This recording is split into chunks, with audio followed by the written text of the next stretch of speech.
and welcome to Infamous, the audio podcast. This is Brandon, or Mutilus, on the forums. And this is Parker. Go by Dr. Mantis DeValkin, MD, on forums. This is Jeremy. I go by a tightly wound string or rope. My friends call me Cable. I'm going to change my forum name to Steel Rope. Steel Rope. No one will know how to stop me. You can't use bolt cutters. It's not a bolt. All right, moving on. In announcements today, Jeremy, you have 0 remaining probationary episodes. Nice, I did it. Yeah. Parker, I want you to take close observation of what just happened. Uh-huh. See, Jeremy missed time and was in the timeout box. But then he got his actions back on track of what is acceptable, Thank and you. they went away. Now, Excellent. Right, I so will just say... so you know, that's how Go ahead. That's how that works. I want you to know that there's nothing wrong with that. However, I would say that the punishment and the crime seem slightly out of balance here. All of our listeners would disagree with you because they think you got off easy. Okay. After that rogue debacle, they're never going to forgive you. Yeah. The rogue debacle. All right. Parker likes to live his life 200 probationary episodes at a time. Currently, it's down to 232 probationary episodes. I can't make this stuff up, guys. I'm getting it.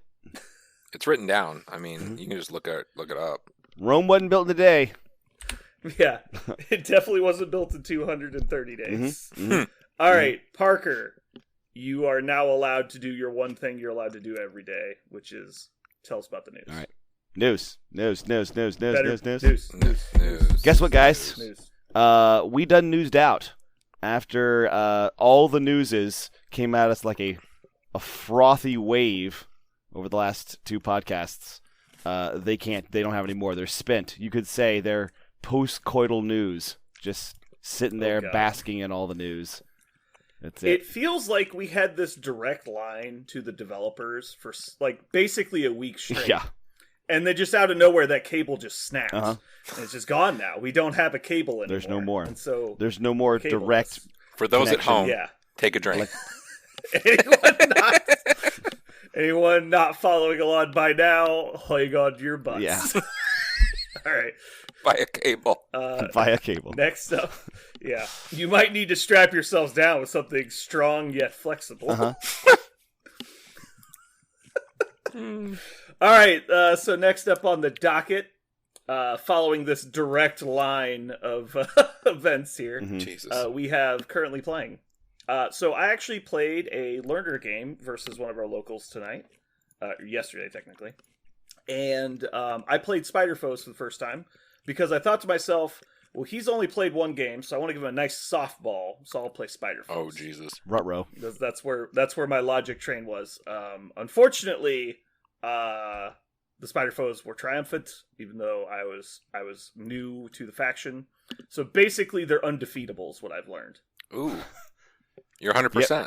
You haven't seen him lose Yeah, yet. one. I haven't lost with him yet. 100%. Yep. It was a very interesting game because my opponent was playing Defenders, so it was Doctor Strange with the Soul Stone because they didn't own the Time Stone. Luke Cage, Valkyrie. Who else was he playing? I can't remember now. Quicksilver and Scarlet Witch. So Scarlet Witch was a bit of a problem. She hits real hard versus people that have 1 Mystic Defense. But I got Maximum Carnage off after a field dressing. So Carnage got hit, dazed. I move in Green Goblin. Green Goblin gets up to 5 power after throwing his bombs. Sit there. He doesn't manage to take out Green Goblin.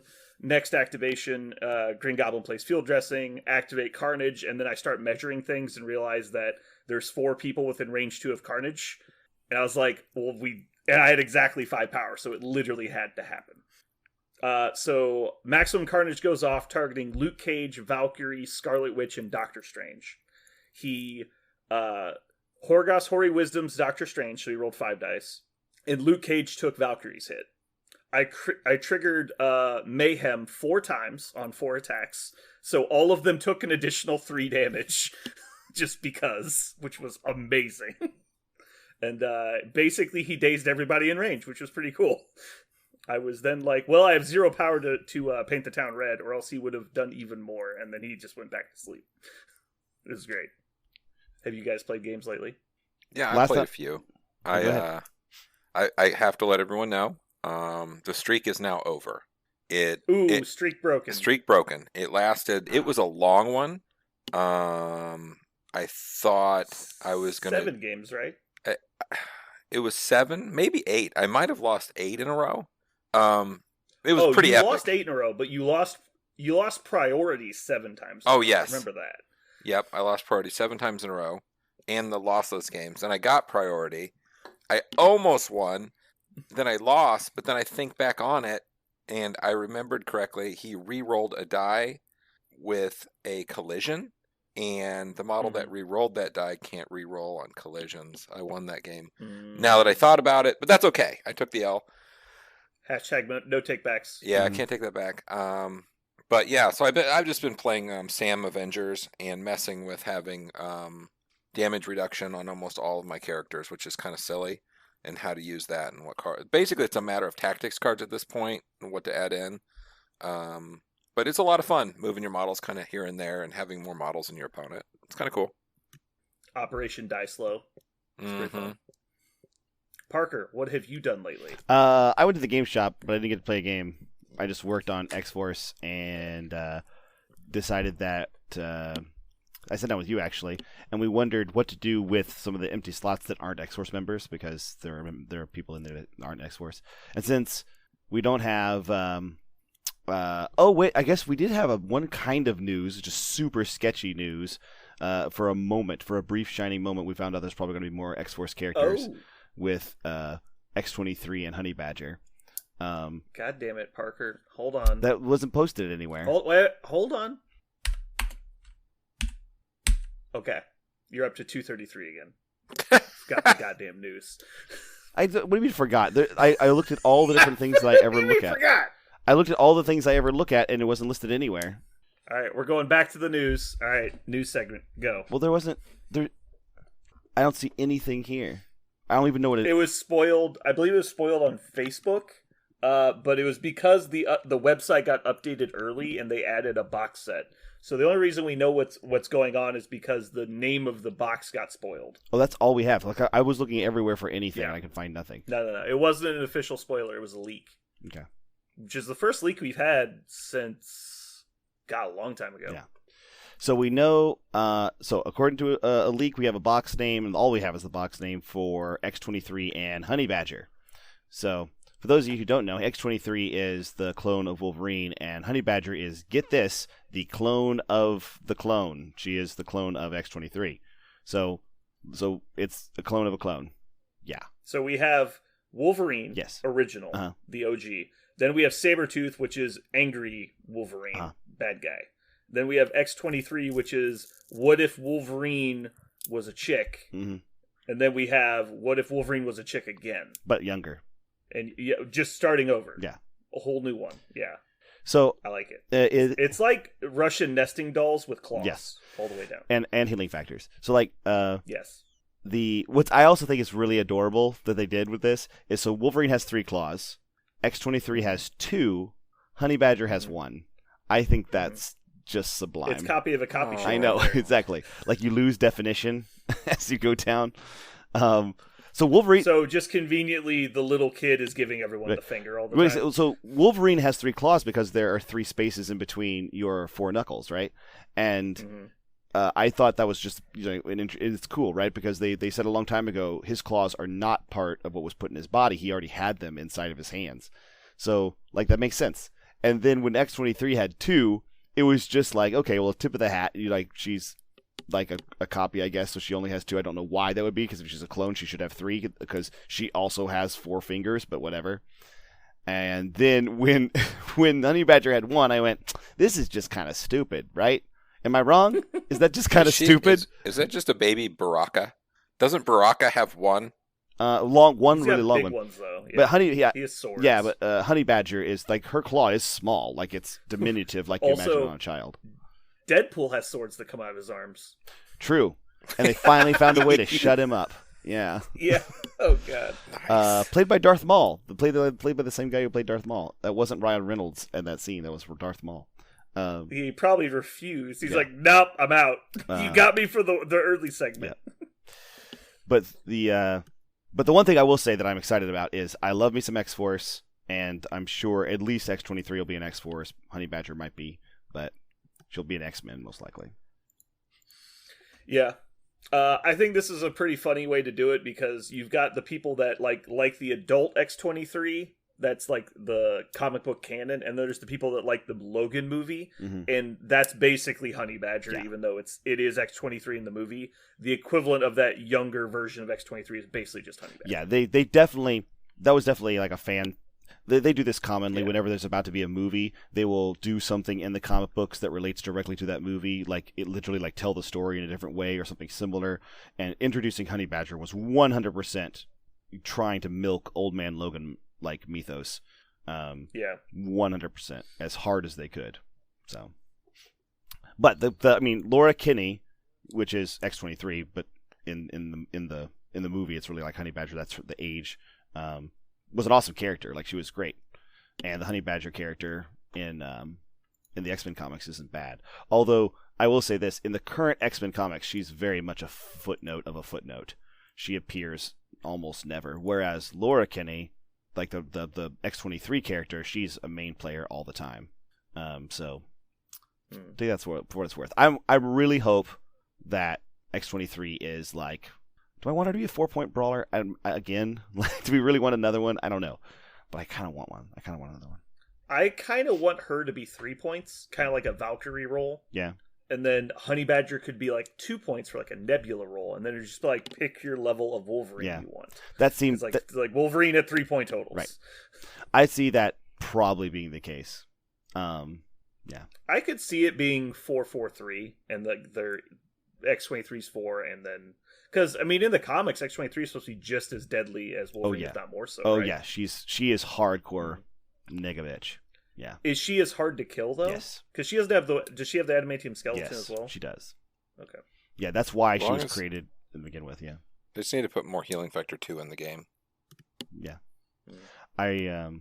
X-23 in the X-Force, we did a panel to play about X-Force a long time ago. In that comic, Domino has this great, like, you get to hear Domino's thoughts, which you never get to in a comic book, but this one issue of X-Force, you get to see everything from her perspective, and she's talking about, like, you see, the X-Men save people from, giant killer robots, and you think they're these, pretty benign things, but when you let mutants go like crazy, they're fucking murder house, right? They go insane.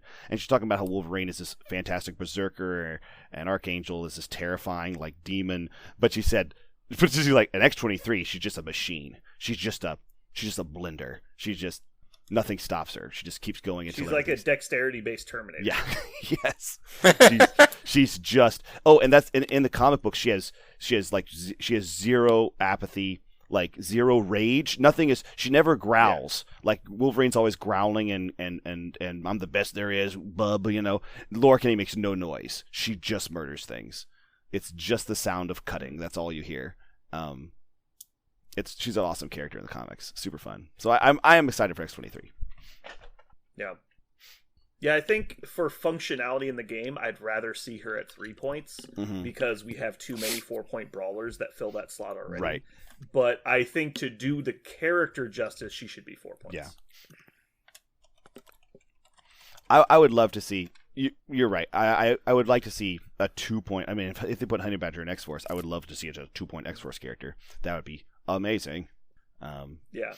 Exactly. Like we know the functionality of list building. Like it would be so much better if we just had cheaper versions of, because we've talked about this before when we were building lists, that we really appreciate the redundancy of having differently pointed equivalent slots. Like Valkyrie and Killmonger fill very similar roles because they're both like single person action economy kill machines, but they're different point totals. Right. And so if you get stuck at a weird point total, you can make a couple model swaps and end up with a very similar functionality list that is at a different point total. Mm-hmm. Yeah. So anyway, I think that's the end of the news. Parker, is there anything else you forgot? I don't think I forgot anything else. Okay. All right. So going back to currently playing, how did your not playing go? It went great. Awesome. We found out that we could fit Wakandans into the list, and so now we have 3 Wakandans, and it also had spot for the tactics card, so Wakanda Forever is in there. So I'm gonna try how that goes. I haven't played Wakandans yet, but I love me some rerolls, and so just putting more rerolls in the list sounds fun. I feel like every time I help someone build a list, I just point out the fact that they're already playing 3 Wakandans, and they could just add 1 more in a tactics card and have dual faction. Yeah, I feel like that's how dual faction's supposed to work. Is like you make minimal sacrifices right. for the second affiliation, Right. and everyone else is like, "Well, I'm doing Black Order and Spider Foes." I'm like, "Stop! Just throw it all in the trash. Right. Start over." Yeah. Like there's no point in going that wide. Yeah. I'm excited. I love putting Black Panther. He's quickly becoming my favorite character to just put in almost every list, and so I'm excited to see how he does in here too. I have a random off topic since we're talking about list building right now. Does any of the new X-Men spoilers make you feel like X-Men's going to be anything other than a dumpster pile? I mean, they're not the worst affiliation in the game, but it feels like they're in a really weird pigeonhole. Jean Grey as a 5 came out, and that really set the dumpster fire afire, as far as I'm concerned. Yeah. I think she's people a piece were talking of shit. about her like they were so excited. I'm like, this character looks really bad. She is like bad. She does one thing, which is counter board control. That's the only thing she does, and she was put in the faction that can ill afford a 5-point model more than most people. Yeah, it was a sad one for sure. Yeah, I'm very hopeful for Colossus and Rogue.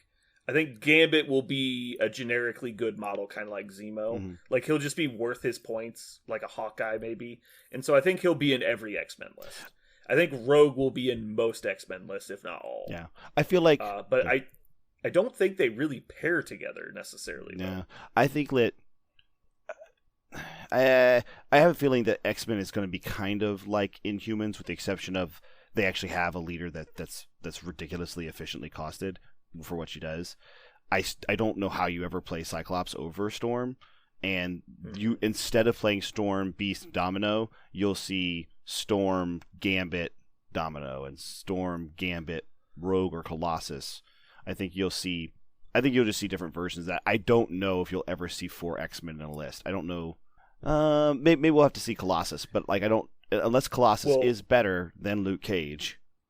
I think Cyclops is actually going to move into a Black Bolt type situation soon. Yeah. I don't think he'll come off the scrap heap and he will be that pill that you really don't want to swallow, but you feel like it's an option, because we're getting a lot of characters with this next wave that have very aggressively costed big attacks, I think. Mm-hmm.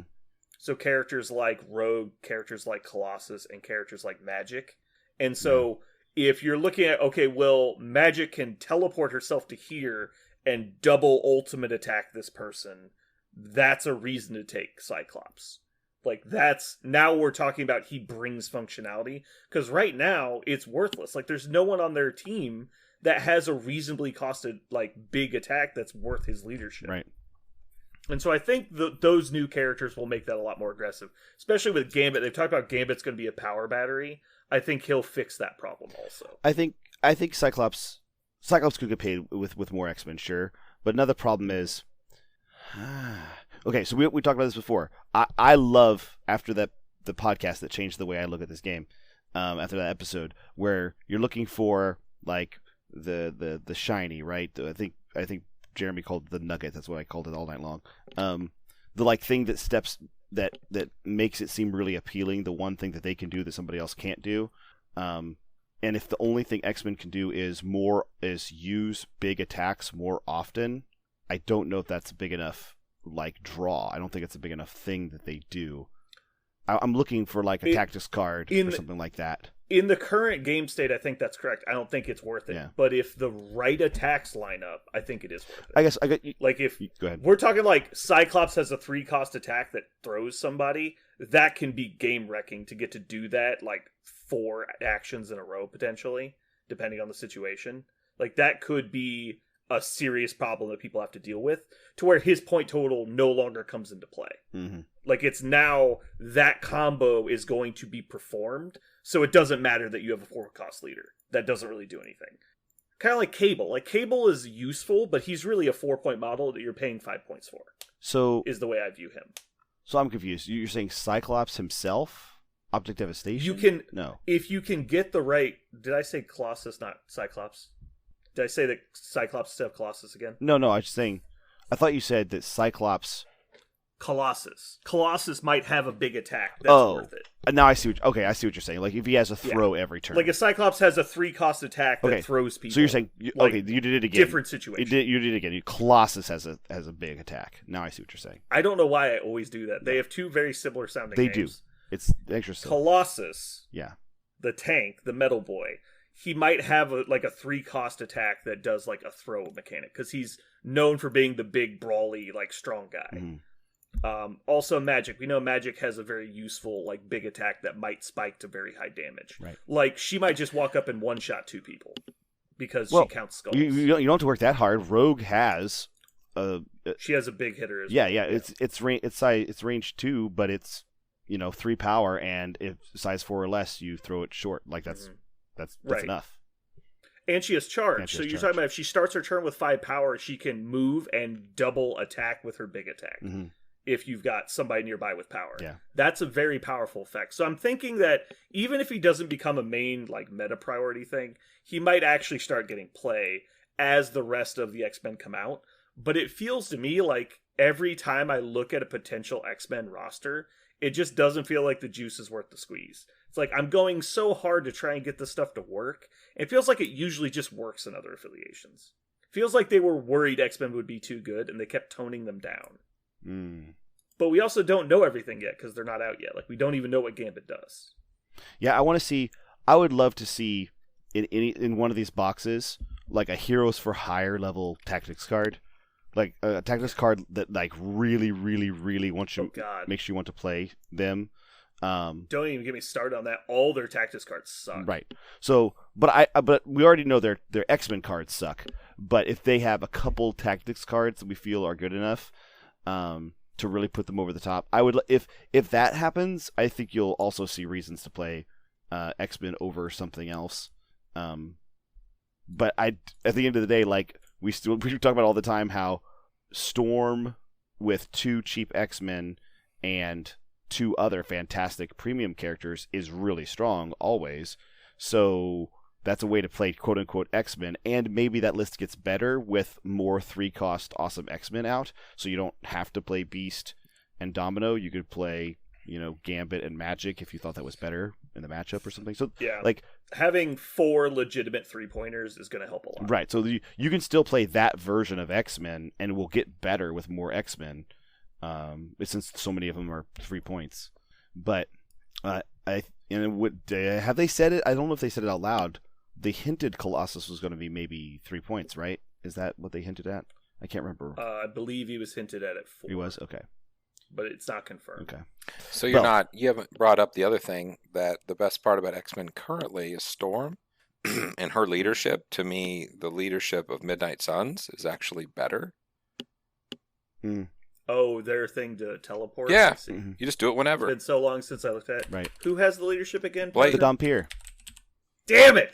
I tried to get him. Oh, damn it. Oh, by the way, I love him. I really like Midnight Suns. I'm really excited to play them, actually. They're the next faction I'm really excited to play. Because they're really fucking good.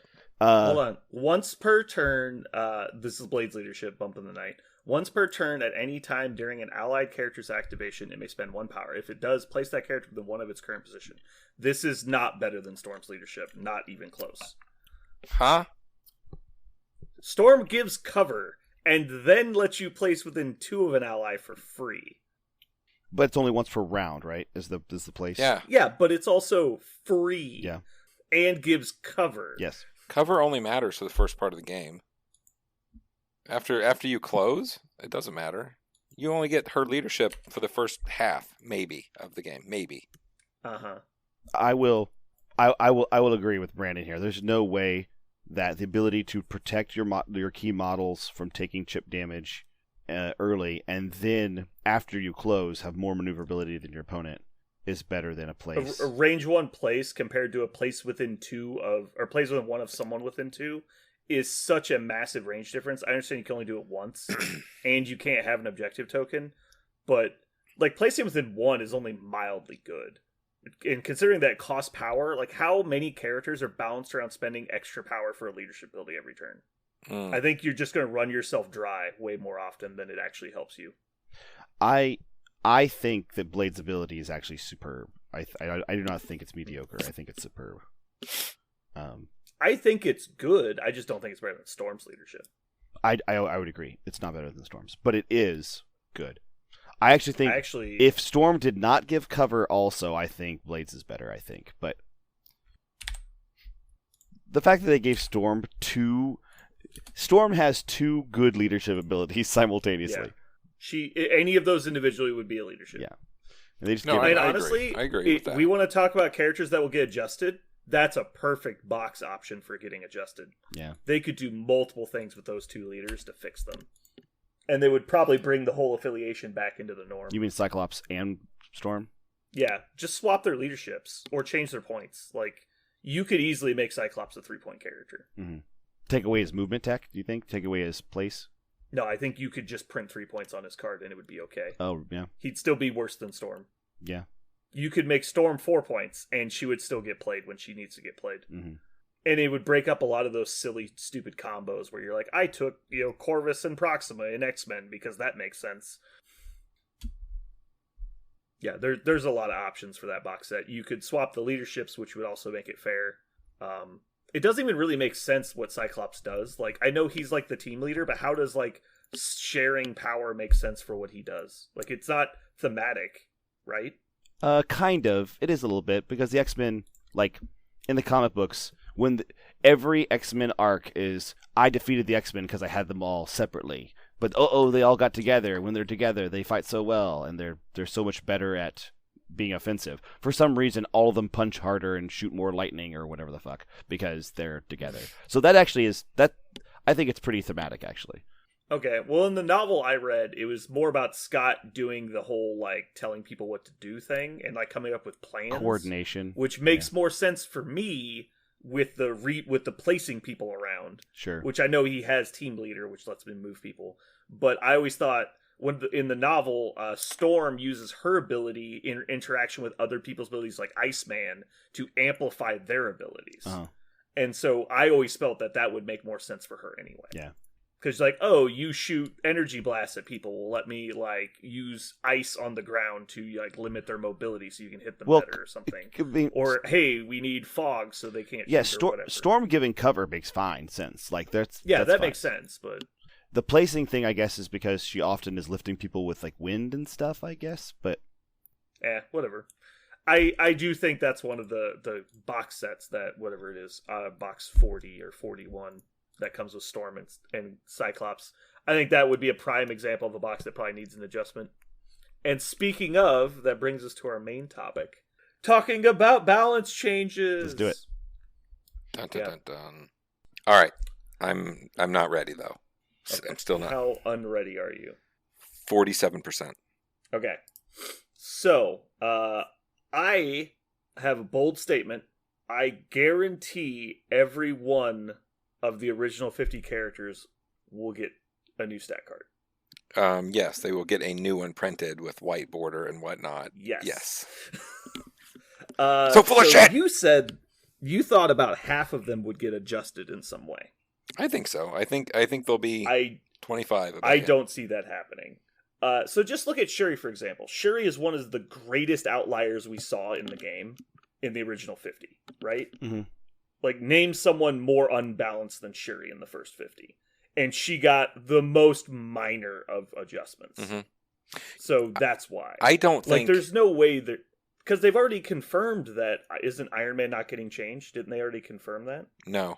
They confirmed one of the battle box people wasn't getting changed. Was it him or Spider-Man? Spider-Man and Doc Ock. Those two are not getting changed. They said neither of them are getting changed? Okay. Because they've got that special box. So yeah, if they're not going to adjust Doc Ock, then there's no way 25 out of 50 are getting changed. Yeah, but they're not adjusting them because they're in the fancy box. That's the only reason. They don't want to reprint a reprinted card. They just reprinted it. Well, but they still have to get the new format cards. And so they've either already done the changes, or they're not getting changed. Mm.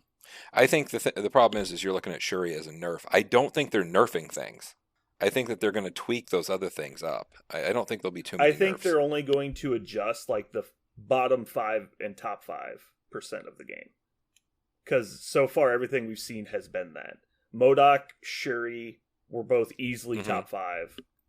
And then Captain America, I'm not sure. That seemed like an outlier to me.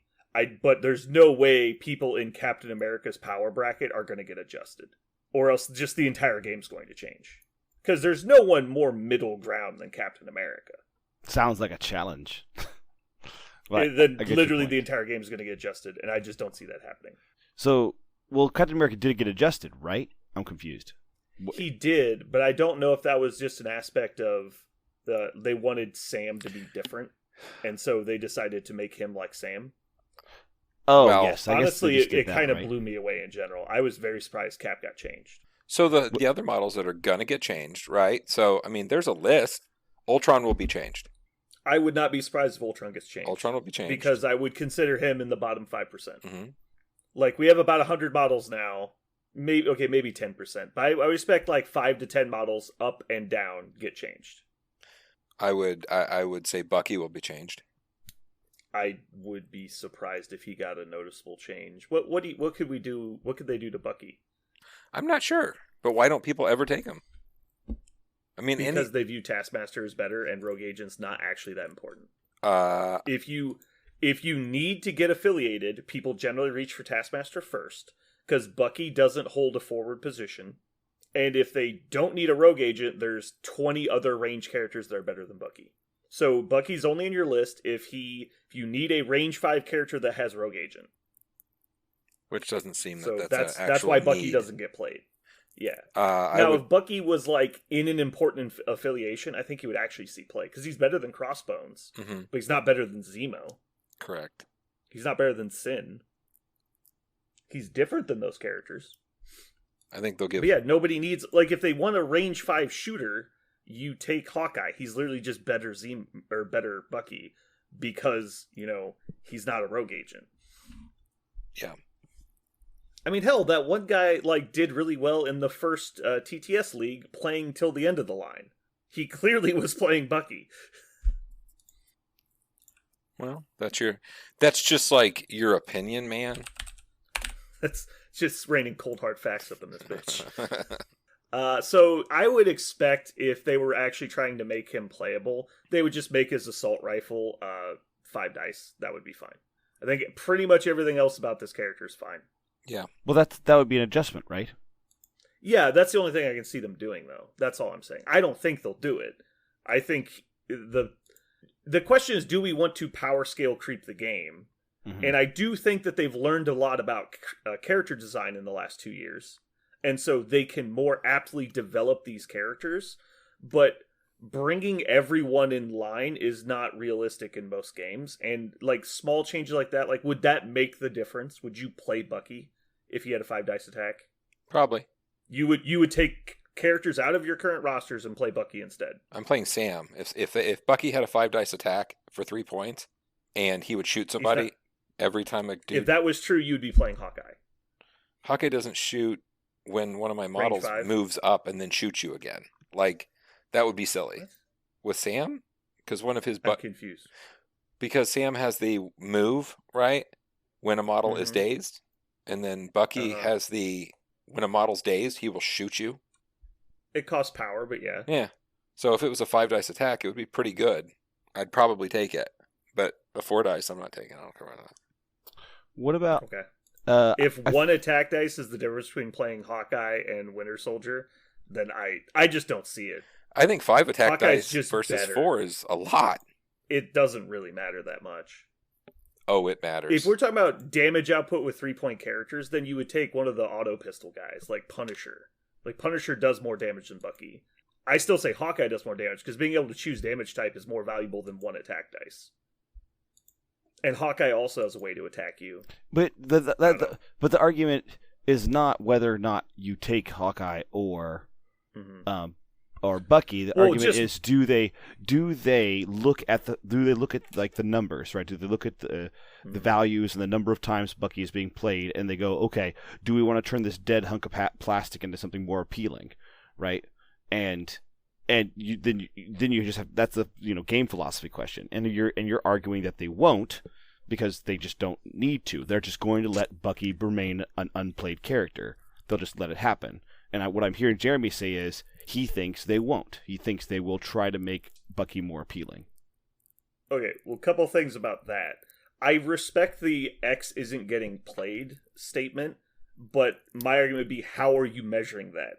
The entire time this game has existed, it's been in a pandemic. How are they measuring what's getting played? There's no accurate measurement tool because there's no active international meta. There's no active regional meta. There's no active national meta.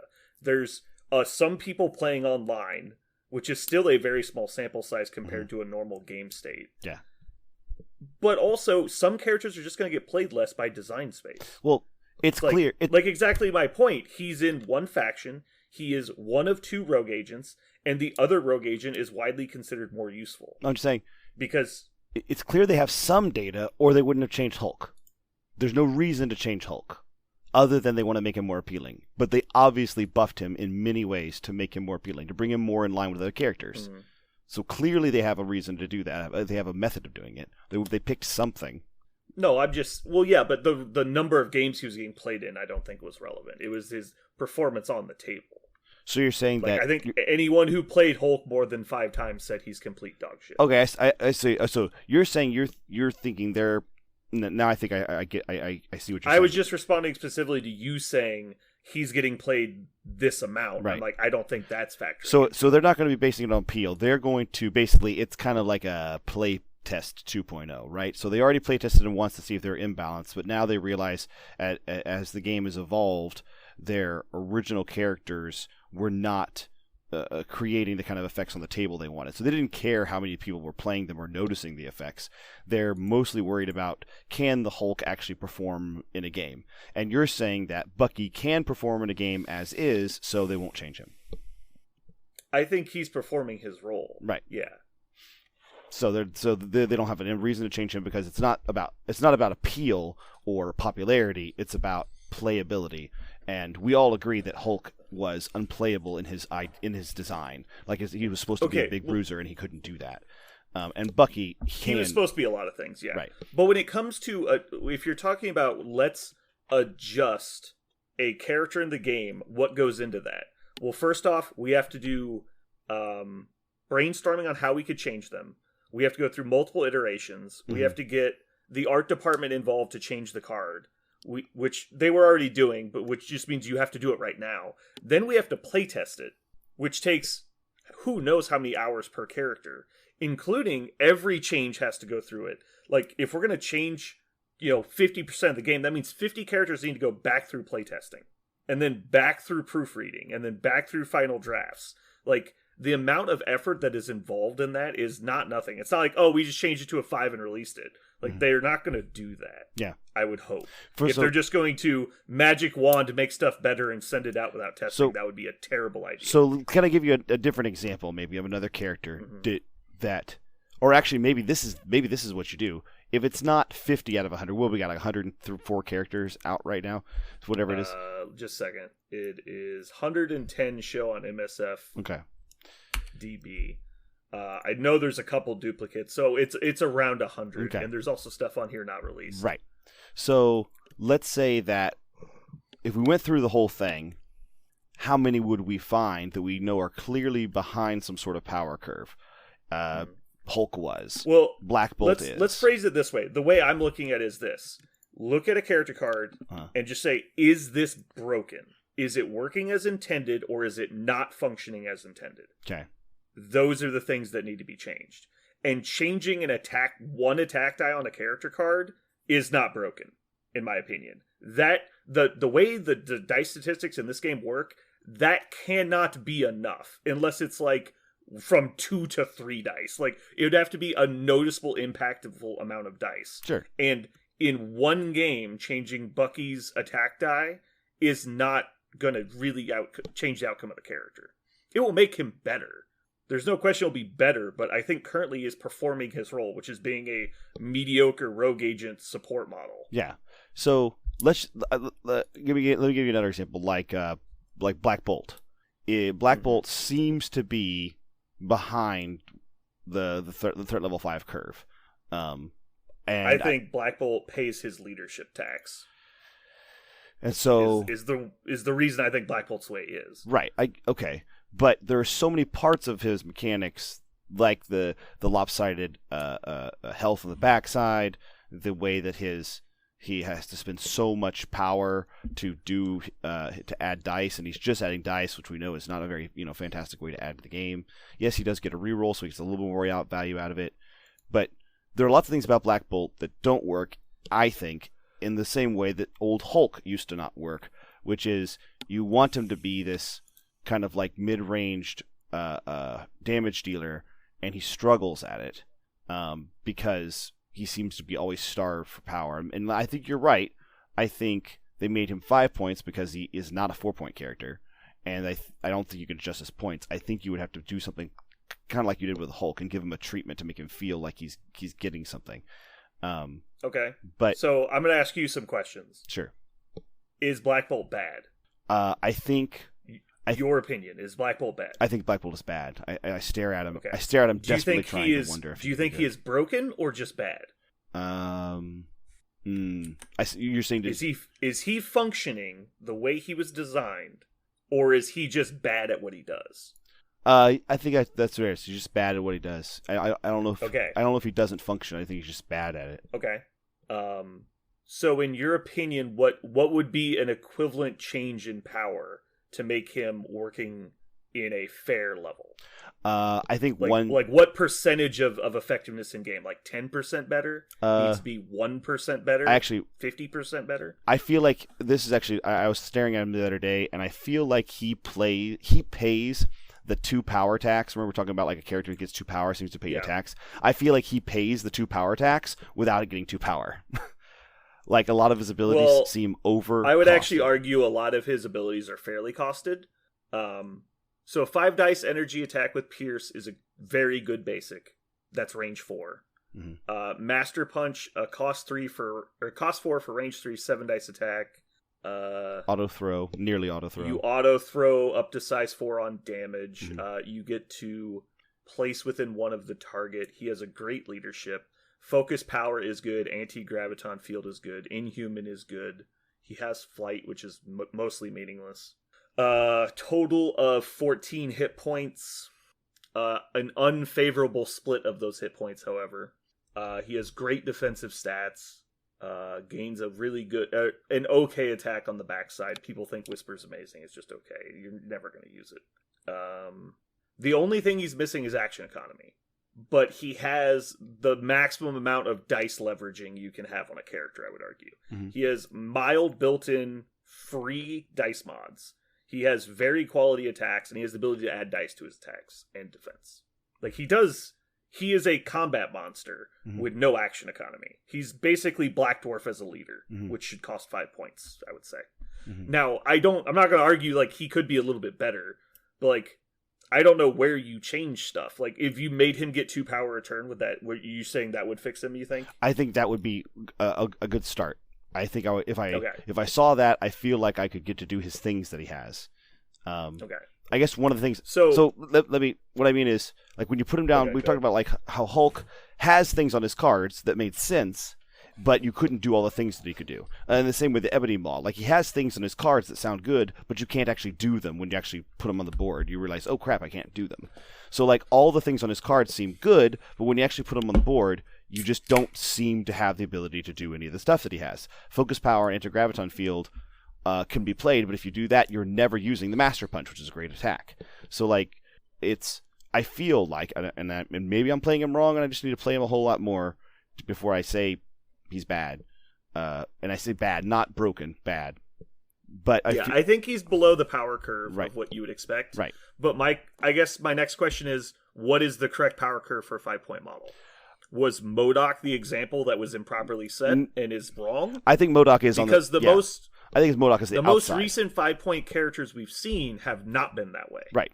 Like Cable was the last 5-point model we saw before him, right? Or is it after him? Cable came out right after. Yeah, but for example, I feel like okay, so you've got a bell curve. I feel like Cable actually sits pretty smack dab in the middle of it. I feel like he's pretty smack dab in the middle. I like that I like that he feels very fair. He does not feel over the top. He just feels super fair. And then you've got on the other side, you've got MODOK. I think perhaps the new Doctor Strange is going to be on that too. I think like those guys are going to be really strong, get to do a lot of things they always want to do on that side. And then on the back side, you have folks like Black Bolt. And so I wonder if they don't give Black Bolt a bone because they're doing a reset, because he seems to feel so much on the backside of that curve that you don't want to play Inhumans. You literally don't want to play the entire faction because their leader feels so much on the backside of that curve. And maybe I'm just wrong. So, Jeremy, I'm sorry we're running over you a bit. Yeah. I do want to say two things. I think because specifically his leadership, which is exactly what got them in trouble with missions, is people being able to abuse abilities like this. I think they're going to do as little as possible to incentivize people to play Black Bolt. Unless they actually change his leadership, I don't think they'll try to get people to play him. But I do agree that he's slightly behind the curve. But I put him right with Cable. I think him and Cable are in exactly the same space. They're not optimal for 5 points, but they do what they're supposed to do. Cable is better at attrition play and support, but has a worse leadership. And Black Bolt is worse at support, but has a better leadership. I put them basically in the same spot. So if Black Bolt needs to be buffed, then in my opinion, Cable needs to be buffed. Ooh. And I don't think and so. I think they're both just non-inspiring 5-point models. But I don't think either of them are like Ebony Maw, like, oh, well, this is just actively trying to lose if you put this on the table. That's true. I would agree with you there. They're not broken, right? Ebony Maw feels broken. Jeremy, have we run over all of your thoughts so far? Do you have anything Clearly. you want to say? Yeah, one of the main points. We call this Jeremy time where he's allowed to speak. Jesus it happens Christ. once every 10 minutes. I'm gonna. Well, it's because Parker keeps trying to bring up new points, so I answer his I'm questions. gonna get a fucking ping pong paddle that says like fucking stop. So you could. I could. No. So one of the main I will points. hold up this box of Cheez-It white cheddar grooves every There time you I go. want to speak. So you've got the whole idea of good, bad, whatever. But I think the question also that's a big deal is it actually fun to do? So Hulk landed in the category of he seems like he'd be fun. He wasn't fun because you couldn't do the things you wanted to do. And it turned out he got treated like a bitch on the tabletop too. So I want to say, I believe Hulk was actually broken. And they experimented with the whole gain 3 power a turn thing with no builder, and it doesn't work. And excuse me, I think they've learned that, and that's what's been fixed. Like the whole, like the physical resistance stuff and the new superpower, like that's all whatever. Like, you know, that's extra because they wanted him to be good. But the real problem was just he didn't have a builder. And as soon as they, in my opinion, all they needed to change was the basic, and I would play Hulk. Like right there, that's all I needed. All he ever the fact needed that was a builder. he couldn't do a big attack and jump was stupid. Yeah, he just needed a builder. I guess going back to Bucky, just as the first argument, the first basic thing that started this fucking fire, what makes him fun to play? Basically nothing. Like there's nothing on his card that's that much fun. So putting something on there that's interesting, whether it be like Punisher has his wacky tactics card, and he also has the ability to move up and do a little thing and move back, and he's got a couple built-in synergies. Bucky has none of that shit. He's just like, here's my gun. I can step here if I pay a little power, which I don't gain power very well. So it's just not very fun, you know? And there's tons of models that are fun, and they might be kind of shitty, but they're still kind of fun to do. Like I kind of see Mysterio like that. He's fun. He's a lot of fun to play. I don't know that he's that great because he gets punched in the head real fucking hard.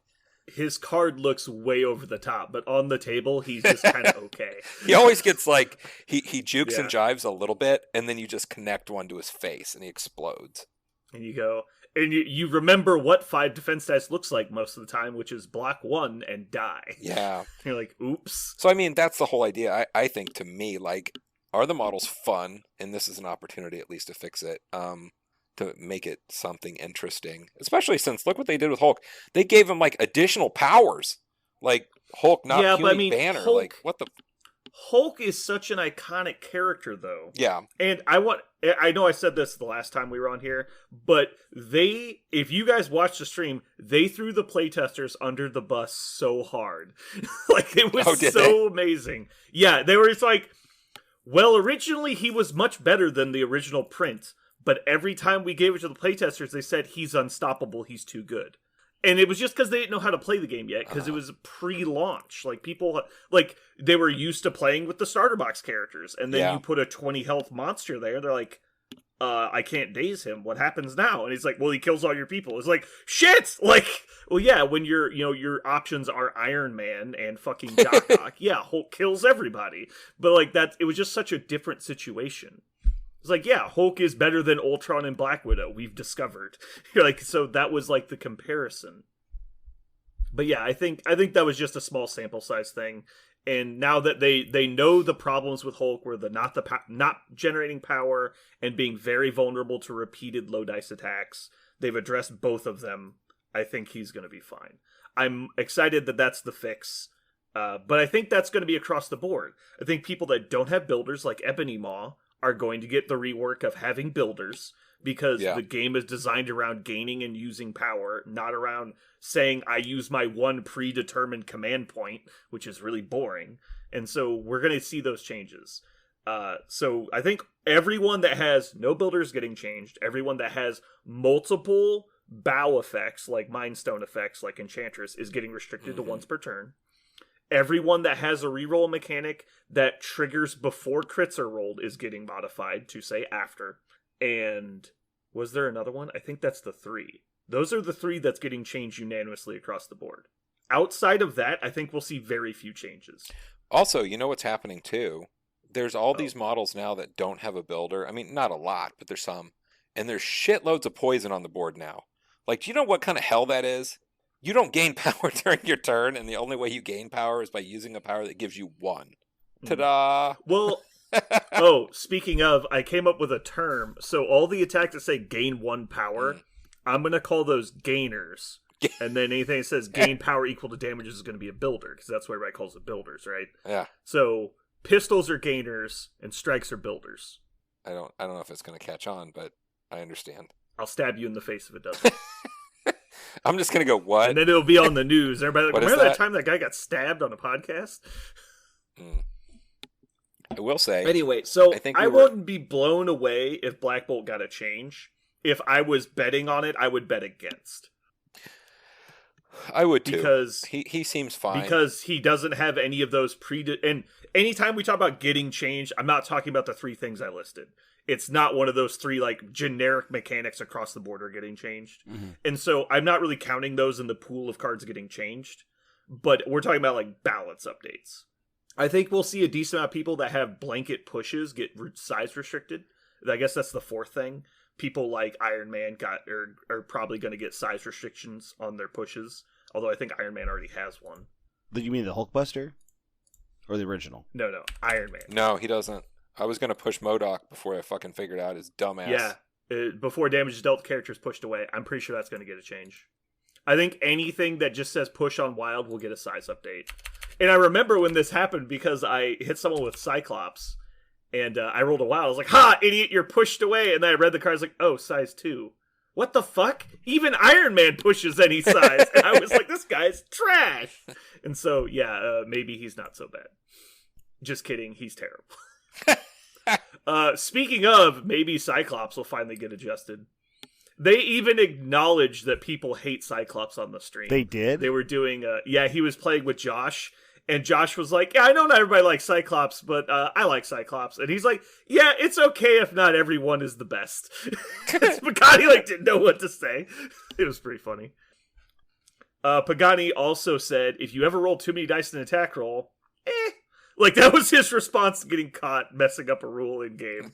Yeah. He did the fucking Helios bombardment laser, and he thought it was base 5 dice, and so he rolled 5 plus all the power instead of 2 plus all the power. And then the chat called him out on it, and he got told by he's like, oh, well, I guess I take 3 dice out of my attack roll and you still die. He's like, no, you have to re-roll it. And he's like, nah, it's fine. I feel like that Helios laser thing is going to be like 7 levels of nightmare. You're just going to see Iron Man everywhere and that big nuke on the board. I think you will see Iron Man. I think you will see Helios laser bombardment. I do not think it will be good. I think it will be okay. It's just so not relevant to... Like, we know how important those big dice attacks are, and the answer is not very much. Like, would you spend 8 power for a 10 dice attack? No, but... Yeah. For a 20 dice attack, and you have it all, would you spend and it's late game, power? And you have, say, that, and potentially Matrix to reroll that shit, like... Having recal on top of it is nice. That's what I'm saying. Like, you could set up a nuke. It's only so nice because you just lose all your skulls. Like, if you roll 3 skulls in there, it's like, oh, well, I'm down to 9 dice now. And it's like, it could actually get worse. I don't know. I'm not overly impressed by it. I'm sure it'll get played. Like I said, it's probably going to be fine. It's definitely better than Magnetic Crush, which is terrible, even though I love it. It's a 6 point. Yeah, I mean, that's a big investment. For a 3-point Iron Man to take that card, I mean, that's pretty sweet. Yeah. Do you add more 2-pointers to the game? Can you adjust point levels? Or do you think the point levels will just stay the same and they'll do like they did with Hulk? Do you think anyone? Do you think anyone will get a point up or down? I'm curious. I don't want to see more 2-pointers, to be honest. The game quickly becomes like here, like you asked a lot of questions there. I did ask 5 questions. That's the one I wanted to do, which is, do you think anybody will get point adjusted? Do you think that's even a thing they'll consider? Jeremy, go. So more 2-pointers means more models on the table, and then it starts to become like a squad-based game. That's too many fucking models. Like, I love the fact that there's heroes in this game. I don't want like 9. It is a squad-based game. No, it's a hero-based game. There's no squads. It's the team you bring to a table is literally called a squad. Also, it's all. Also, you say there are heroes, but Bob, Agent of Hydra, is a character in this game. He's just some guy. Red Skull ain't no hero. He's a bad guy. Gotcha. Bob is literally just some guy. A bunch of lame ass 2s on the table, like just running around doing shit is. Unless it's... So I do agree that the excessive amounts of cheap models can be a problem. I don't want to ever see a 1-pointer, and if we do see a 1-pointer, there definitely needs to only be one, and it needs to be fucking terrible. Jarvis. Like, it needs to only be there because you legally had no other thing to use a point on. Jarvis. And I'd still rather there not be one. I hope it's Jarvis. Like what? I hope it's Jarvis. Oh man, like if Bob's 2, and I understand they had to stretch to make Bob worth 2 points, but like it would have to be so worthless. It'd have to be like, is there like a bad luck character on some team that nobody wants around? There's the they like put up with. There is the West Coast Avengers. They're like the gag. Sorry, not the West Coast. Not West Coast. The Great Lakes Avengers. The Great Lakes Avengers are like a gag team in the Marvel universe. That's it. Literally, it exists as like. They're heroes that couldn't cut it on the East Coast in New York City. They couldn't even cut on the West Coast, so they protect the Midwest from. They moved to the Midwest. Nothing. Like there's nothing going on, so they just. It's a gag. It's written in the same vein as Deadpool and that kind of thing. It's a gag. So okay. Well, I was thinking more of like if you've seen the Harley Quinn animated show, like Bane, where he's just always there, but nobody likes him, and they're always like, just go away. Like they don't want to deal with him. I can't think of anyone in this game that would be the. I was going to say Bane in Marvel Crisis Protocol would be a monster. So I don't know if you would want. Sure, exactly. Like not it's, and anybody who hasn't seen it, it's not because Bane is useless. It's because the way they write him that show is very comedic, and he's just like a regular guy until he finally loses his shit, and then he goes Rage Monster. Yeah. But until he's Rage Monster, he's basically just a bureaucrat that nobody likes. It's very funny. But yeah, it would have to be like a villain probably, because there's no heroes that are that inept. But it would have to be like Mirror Man or some like terrible villain that's never good at anything, and all this stuff always fails.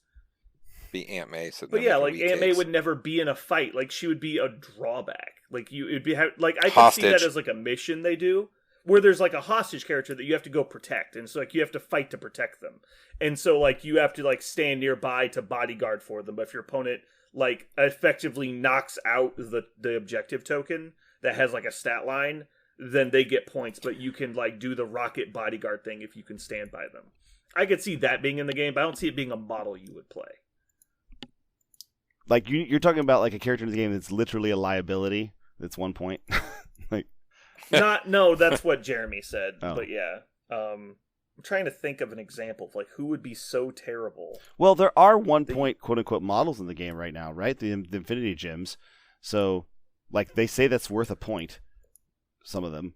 No, sure, the upgrades. I would like to see more types of upgrades, and the Separation Anxiety event kit is exactly what I would like to see. Like, if you could, even if they just decide to make those tournament legal, like where you could buy symbiotes for your characters, man, how cool would that be?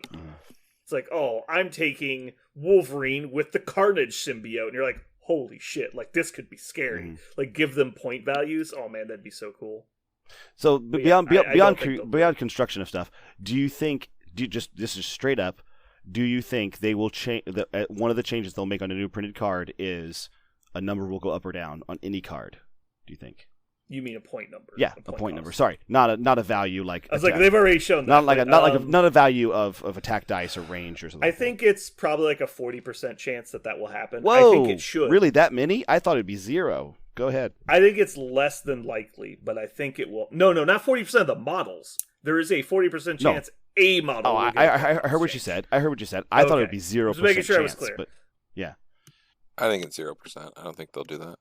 Yeah, I don't think it's going to happen, but I could, it's definitely not out of the realm of possibility, right?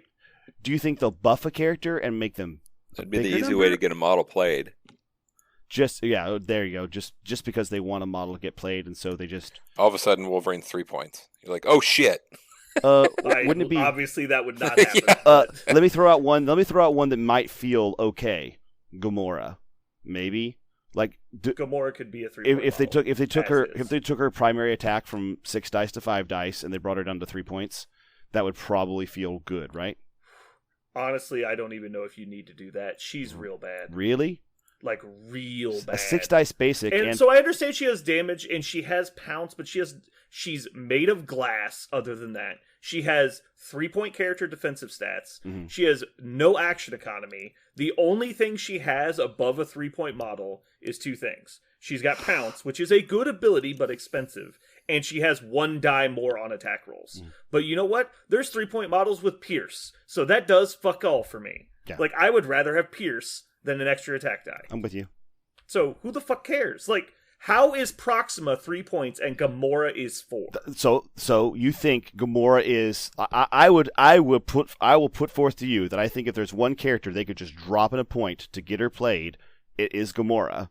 Am I crazy? Mm-hmm. Can I make that bold claim on the podcast? See what happens. If they made that change, it would not blow me away. Mm-hmm. Now, the problem being that the implication of changing the point cost in Guardians, which is already a faction that has a ton of low point models, that might become an issue, and that might be the reason they decide not to. I think more likely we'll just see them change her card in other ways. Like just give her more health. But yeah, if they just said, we're reprinting Gamora at 3 points, deal with it, I would not even blink. Yeah. Oh my god. But yeah, I think it's likely they would not release a 6 die attack character with 3-point cost. It's probably unlikely, but they also value some weird stuff in this game. Mm-hmm. Are you looking? But are yeah, you from looking a at? number standpoint, Good. From a number standpoint, it's hard to say that 6 attack dice shouldn't be worth 4 points. But look at Drax. Drax can roll 5 attack dice with re-rolling dice if he bleeds you. He has damage reduction. He has 2 more hit points than Gamora. Yeah, he's directly better than Gamora. Mm-hmm. It's not even close. And he's 3 points, and she's 4. Mm-hmm. No one... If you said these were both 4-point models, people would play Drax over Gamora. Mm-hmm. So yeah, it's not a question of game balance. It's a problem of, how many 3-pointers can you put in one affiliation? Are you looking at Gamora a card? has 10 health. I can't even believe it. Did you not know that? No, I did not. It's so garbage. Yeah. It's 10 health and 3s. Yep.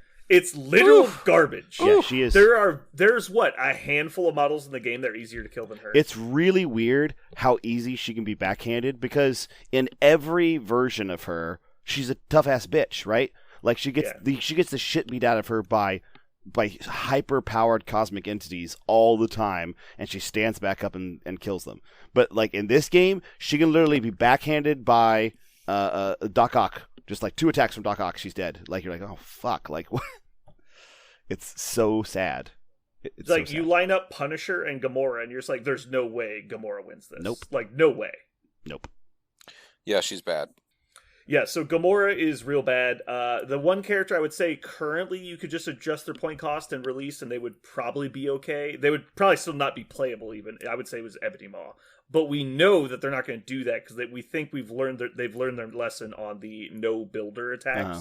So I think they're going to fix that problem. Yeah, I think they'll make Ebony Maw a 5-point super controller. I think.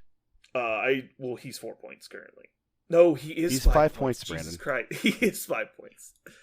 No, I think they'll just give him a builder and then probably one other adjustment. Like they need to make him 3s in defense, or give him a lot more hit points. That's another option. Because Ebony Maw, I don't know if you're aware, has 11 hit points for a 5-point model, and he's 226 with no builder. Oh my with God. no builder. I think they'll give him a builder. I think that's obvious. Yeah, they clearly need to change Black Tongue to a builder. Yeah.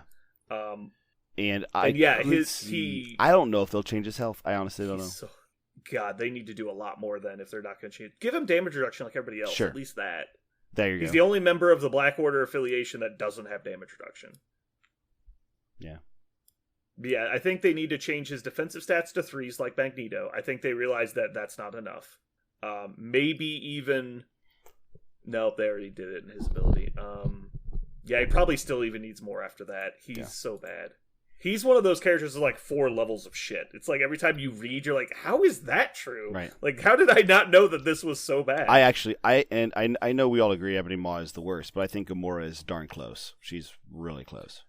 But Gamora isn't broken. She does what she's supposed to do. She's just bad. Like, Ebony Maw does not do what he's supposed to do. His kit does not work. I said he's worse. Yes. No, I'm not arguing with you. Yeah. I'm just saying, like, it's aggressively bad. Yeah. They worked real hard to make him suck. Mm-hmm. All right. So, what was your other questions? Was will anyone get changed? My other question was kind of addressed. Will they release more 2-point models? We said no. Yeah. Did you have another? No, one? that was really the main thing. Okay. Is if we thought I guess in this case, and maybe this kind of also goes with your point to Gamora, if they adjust points, it will almost always go down, right? We don't think they're going to increase the points of a model because they're too tuned. I don't know. Nobody's that over tuned right so now. if it would only go down, that only brings the whole curve of the game down, and maybe they just don't want to do that. They just don't want to change the average number of points in the game. They don't want to start doing that to make the game shorter.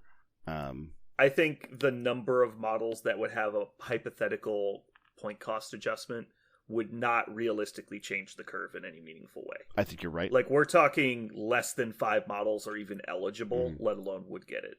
Yeah. So I guess what are the other models that are so bad that they could get a point adjustment?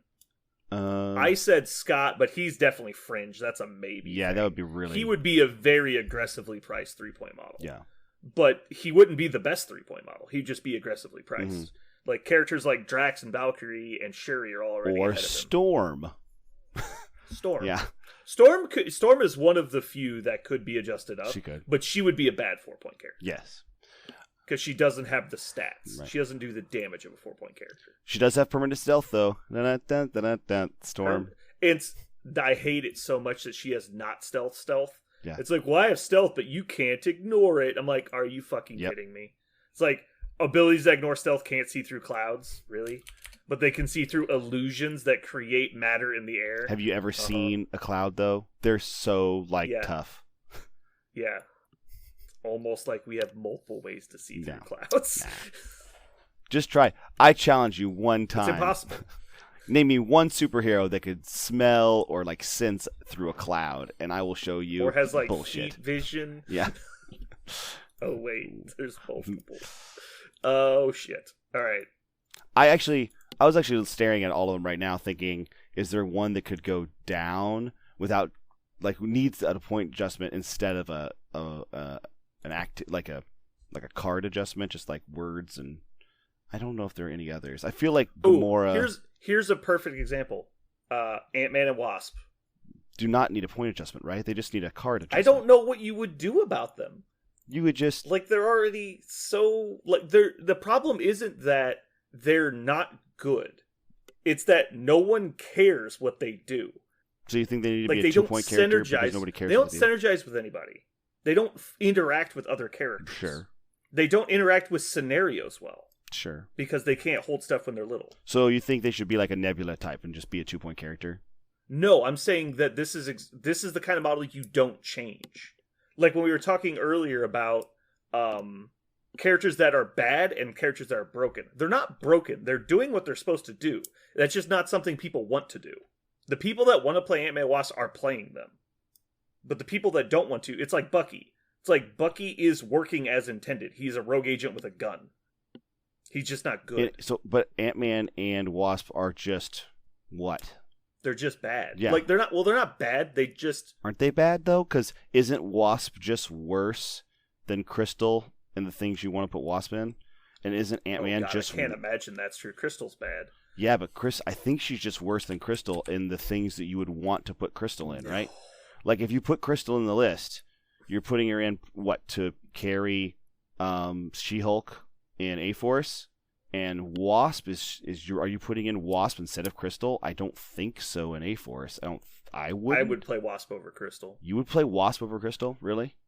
Yeah, I'm looking at her cards right now. I don't think I would. Well, I would. Just to spite me, or because you really? Maybe I'm just misremembering how bad Crystal or how good Crystal is, but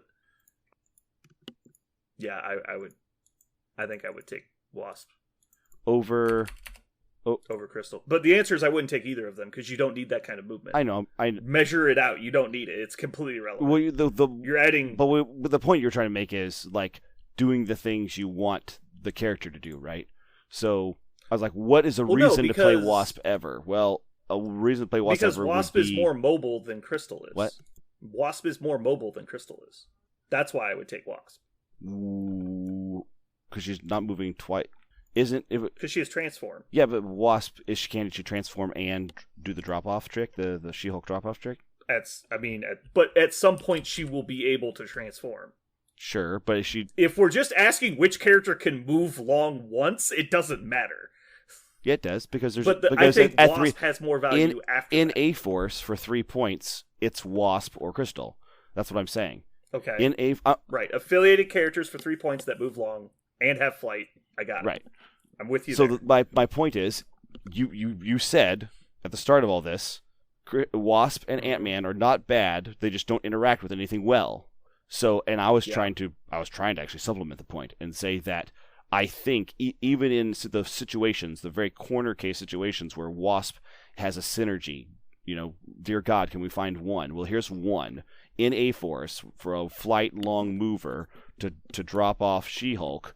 You could use Wasp, but I actually think you do use Crystal. I think. So I'm saying. But why? Why do you use Crystal over Wasp? I think Crystal, in the middle of things, does more because of her variety of attacks and her ability to put out debuffs. And then if she's in the middle of things, she's actually stopping people from removing their debuffs. They can't control it. They have to just keep them and take them. No, nobody's going to shake these debuffs. That's not going to happen. Okay, so if you think no one ever shakes debuffs and that's not a mechanic in the game. If you're in a scrum within range 3 of an enemy, you're not going to shake Incinerate. That's just not an option in the game, realistically. You're better served killing Crystal, which turns out removes the ability for you to not shake anyway.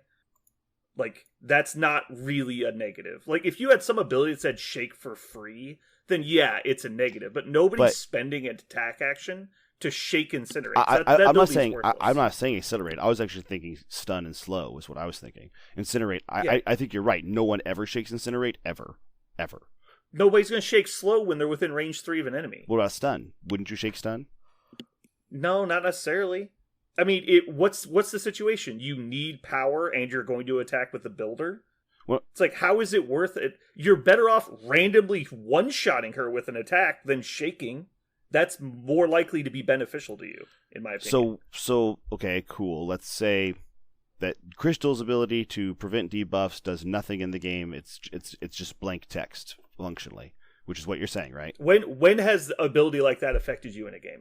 It has not. So it's exactly. fine. You're saying it's blank text. Cool. So where is Wasp?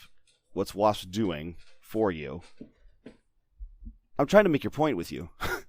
And you seem to be fighting me for I don't know why. You seem to be finding a reason to play Wasp, so I don't know what the fuck you're talking about. I was trying to tell you that I'm saying there's no reason to play Crystal is what I'm saying. Okay, so I don't think Crystal's okay, so you think there's no reason to play Crystal or Wasp, but they're both hot trash for A-Force. So why okay, that's your point. Okay. Then you don't need to answer my question about why Wasp is better than Crystal if you don't think either of them are worth anything in A-Force. That's fine. I was just trying to find a reason to play Wasp ever, and that was a reason. As 3-point models in specifically A-Force affiliation, there's no shortage of 3-point models that are good.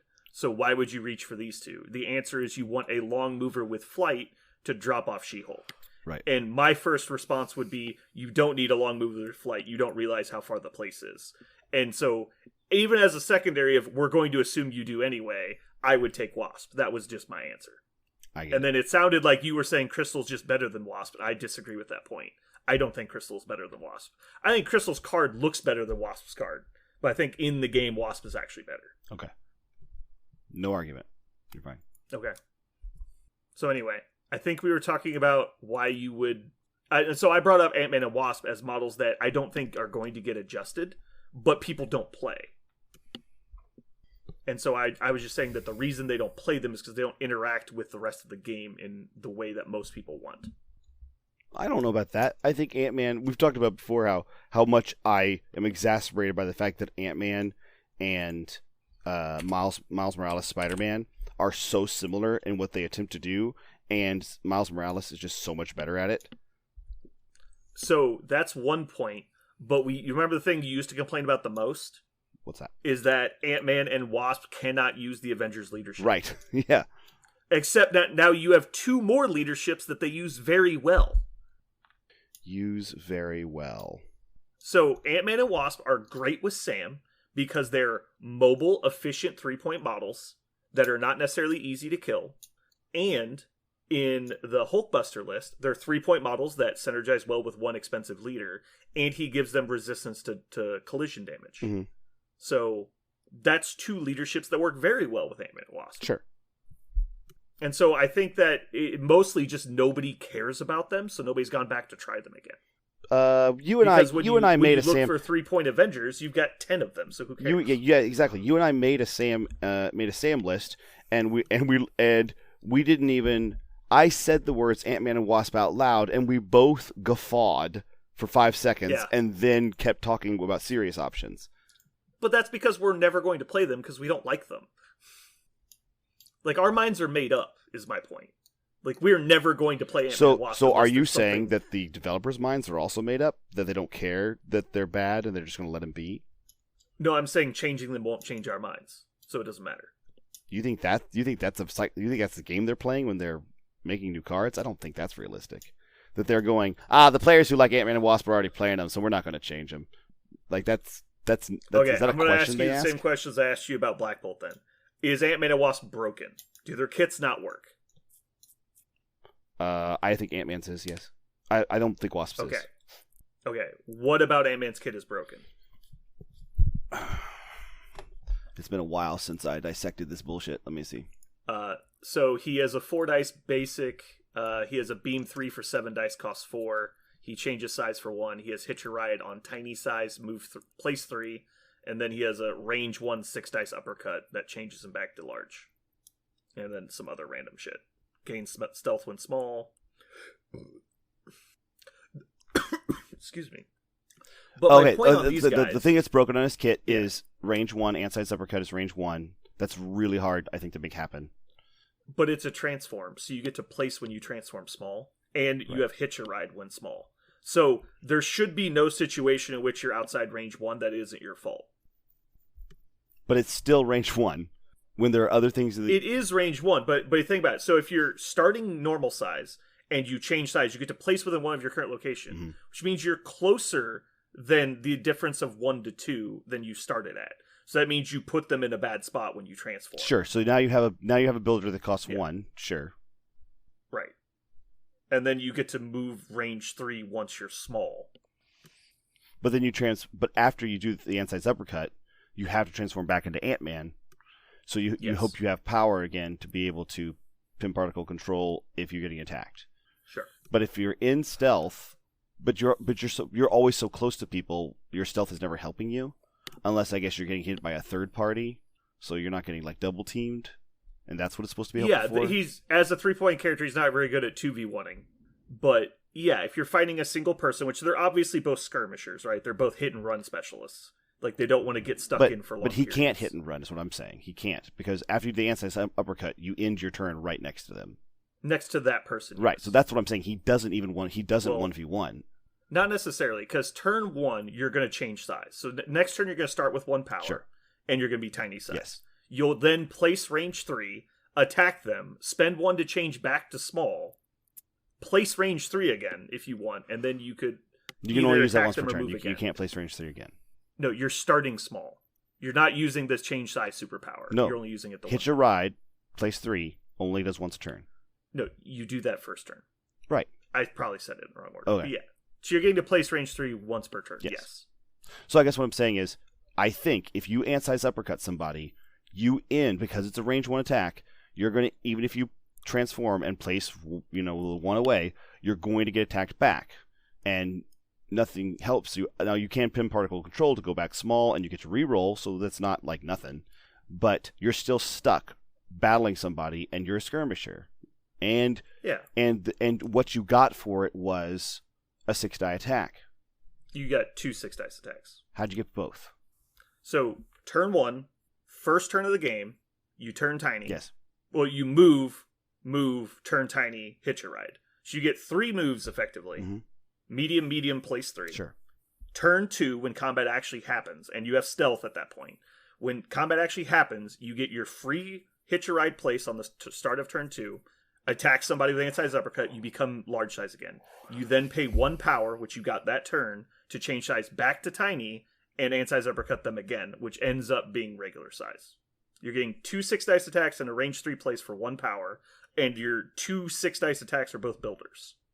Okay, but now you're standing right next to him, and You're standing next to a person with average defensive stats, yes. That you hit with 12 dice. you have 2 energy defense. You're not average defensive stats. You have 2 energy. You are slightly below average. But when they go to attack you, assuming you did any damage to them, you just transform back into small and get rerolls on your defense, which means you're above average even with the 2 energy. Yeah.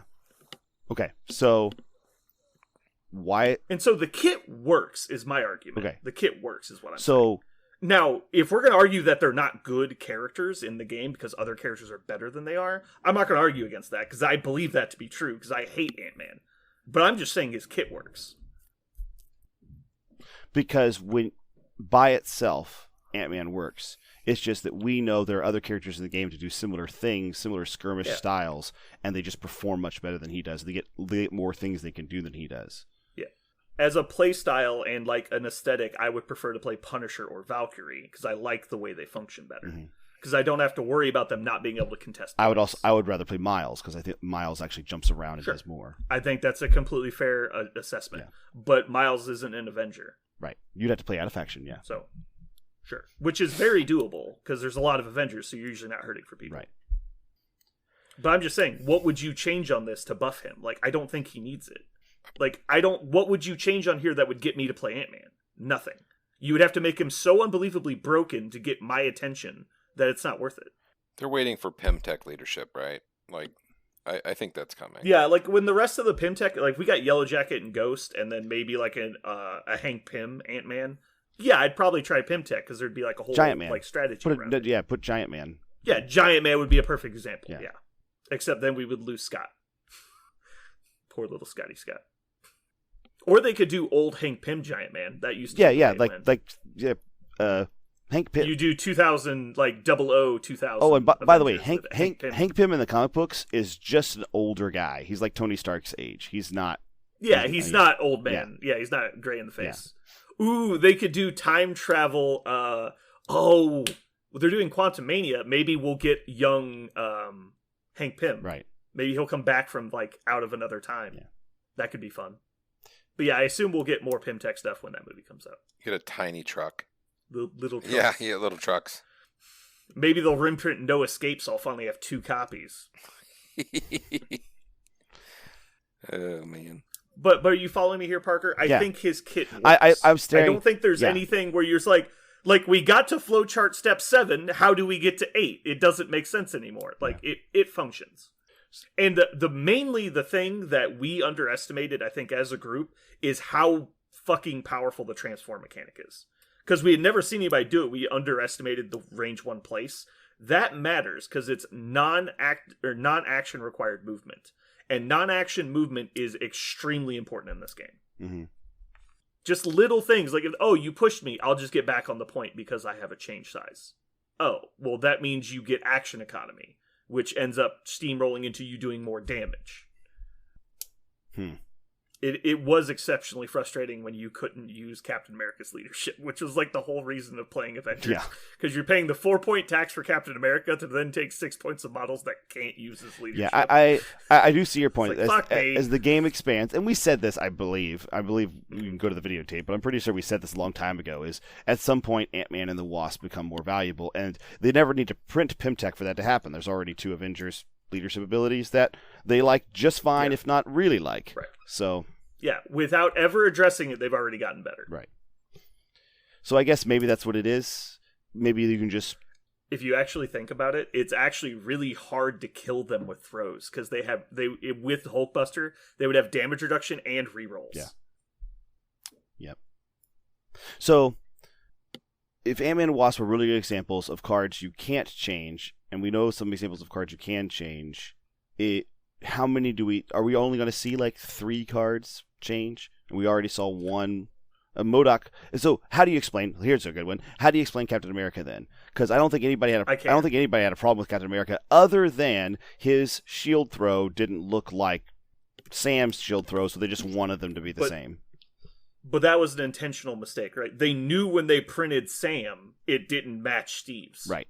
That was an intentional change they made. Yes. So I think when they decided to do Sam's shield throw, they already knew they were changing Cap. Sure.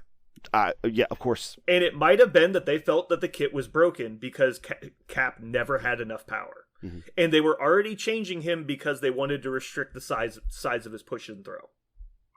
Oh, no, wait, because they made it better. Never mind. They just made all 3 of his attacks better. Mm-hmm.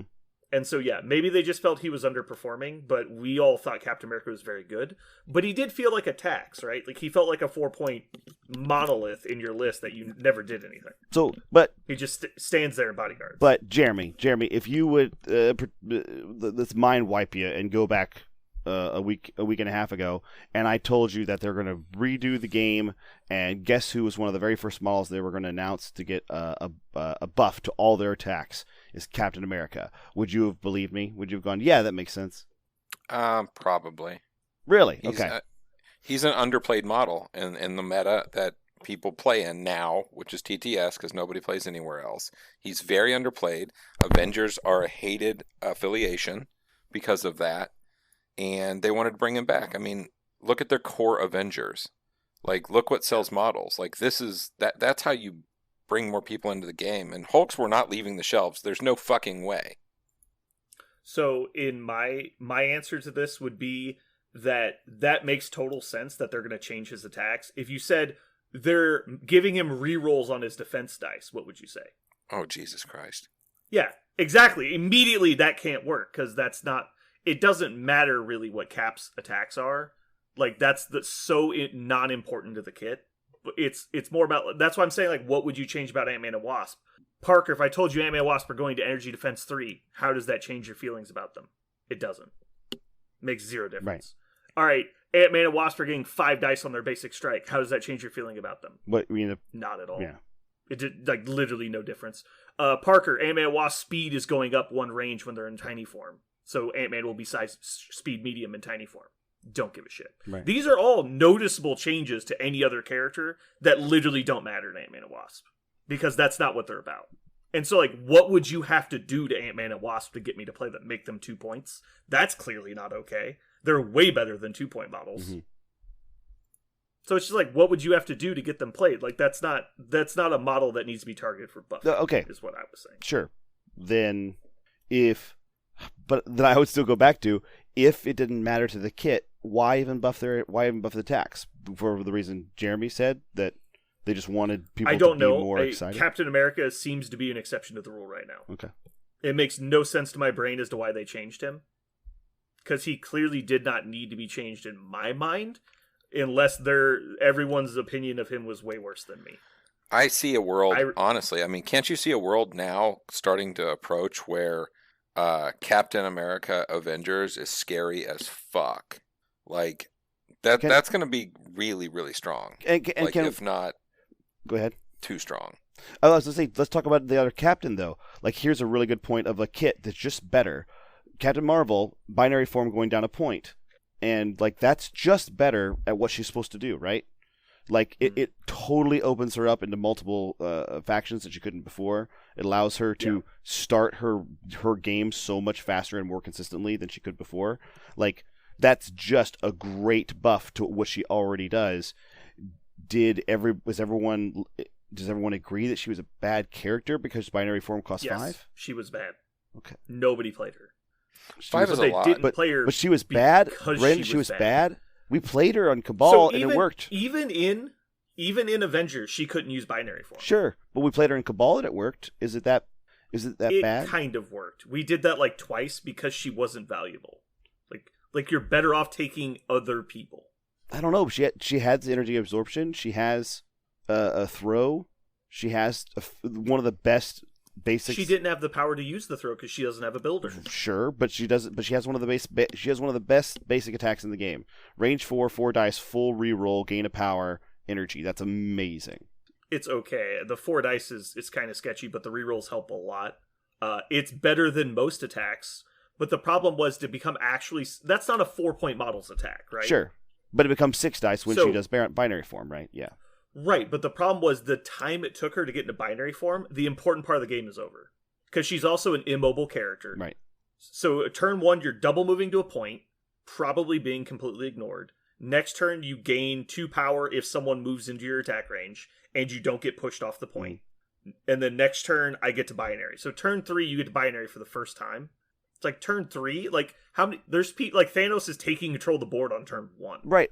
Like she's. I'm not arguing with you at all. But yeah. So you're saying Captain Marvel was not Ant-Man and Wasp. She was just bad because binary form because binary form had a 5 next to it, not a 4. She was a bad model. Period. Full stop. She actually was unplayable with what she was trying to do. She was unplayable outside of an affiliation that could massively adjust her. But why would you try so hard to fix something that's bad when you can put something that's good over the top? Is the problem? Is why she doesn't get played. So they gave her 4 costs to open her up to a lot of different factions, and also we know because she's already in Avengers and we have Captain America, or you still play her in Cabal. You can still play her in Inhumans. So you can still play her in these factions that are going to get her there even faster. Does that mean she's better than 4 points now? Because they opened that up? Is that what we should assume? I don't even know that she's competitive at 4 points with the change.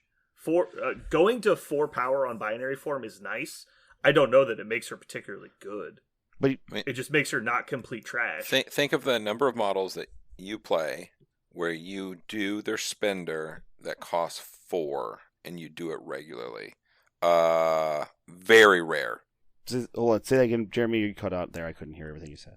Yeah, we lost. So think of the number of models that you do a spender that is productive that costs more than 3. Hers is a 4 to go in her mode, or it's 5 now, but it'll change, whatever. I mean, that's a lot of power. Example of a 4-cost spender that gets used is like Doomsday Chair. Yes, and it doesn't get used that often, really.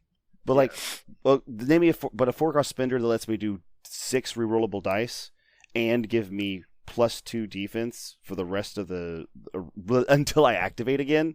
That is an amazing spender. I would easily pay 4 for that. Hell, I tried to play 5 for that, and I had no problem because 6 rerollable dice twice at range 4 energy.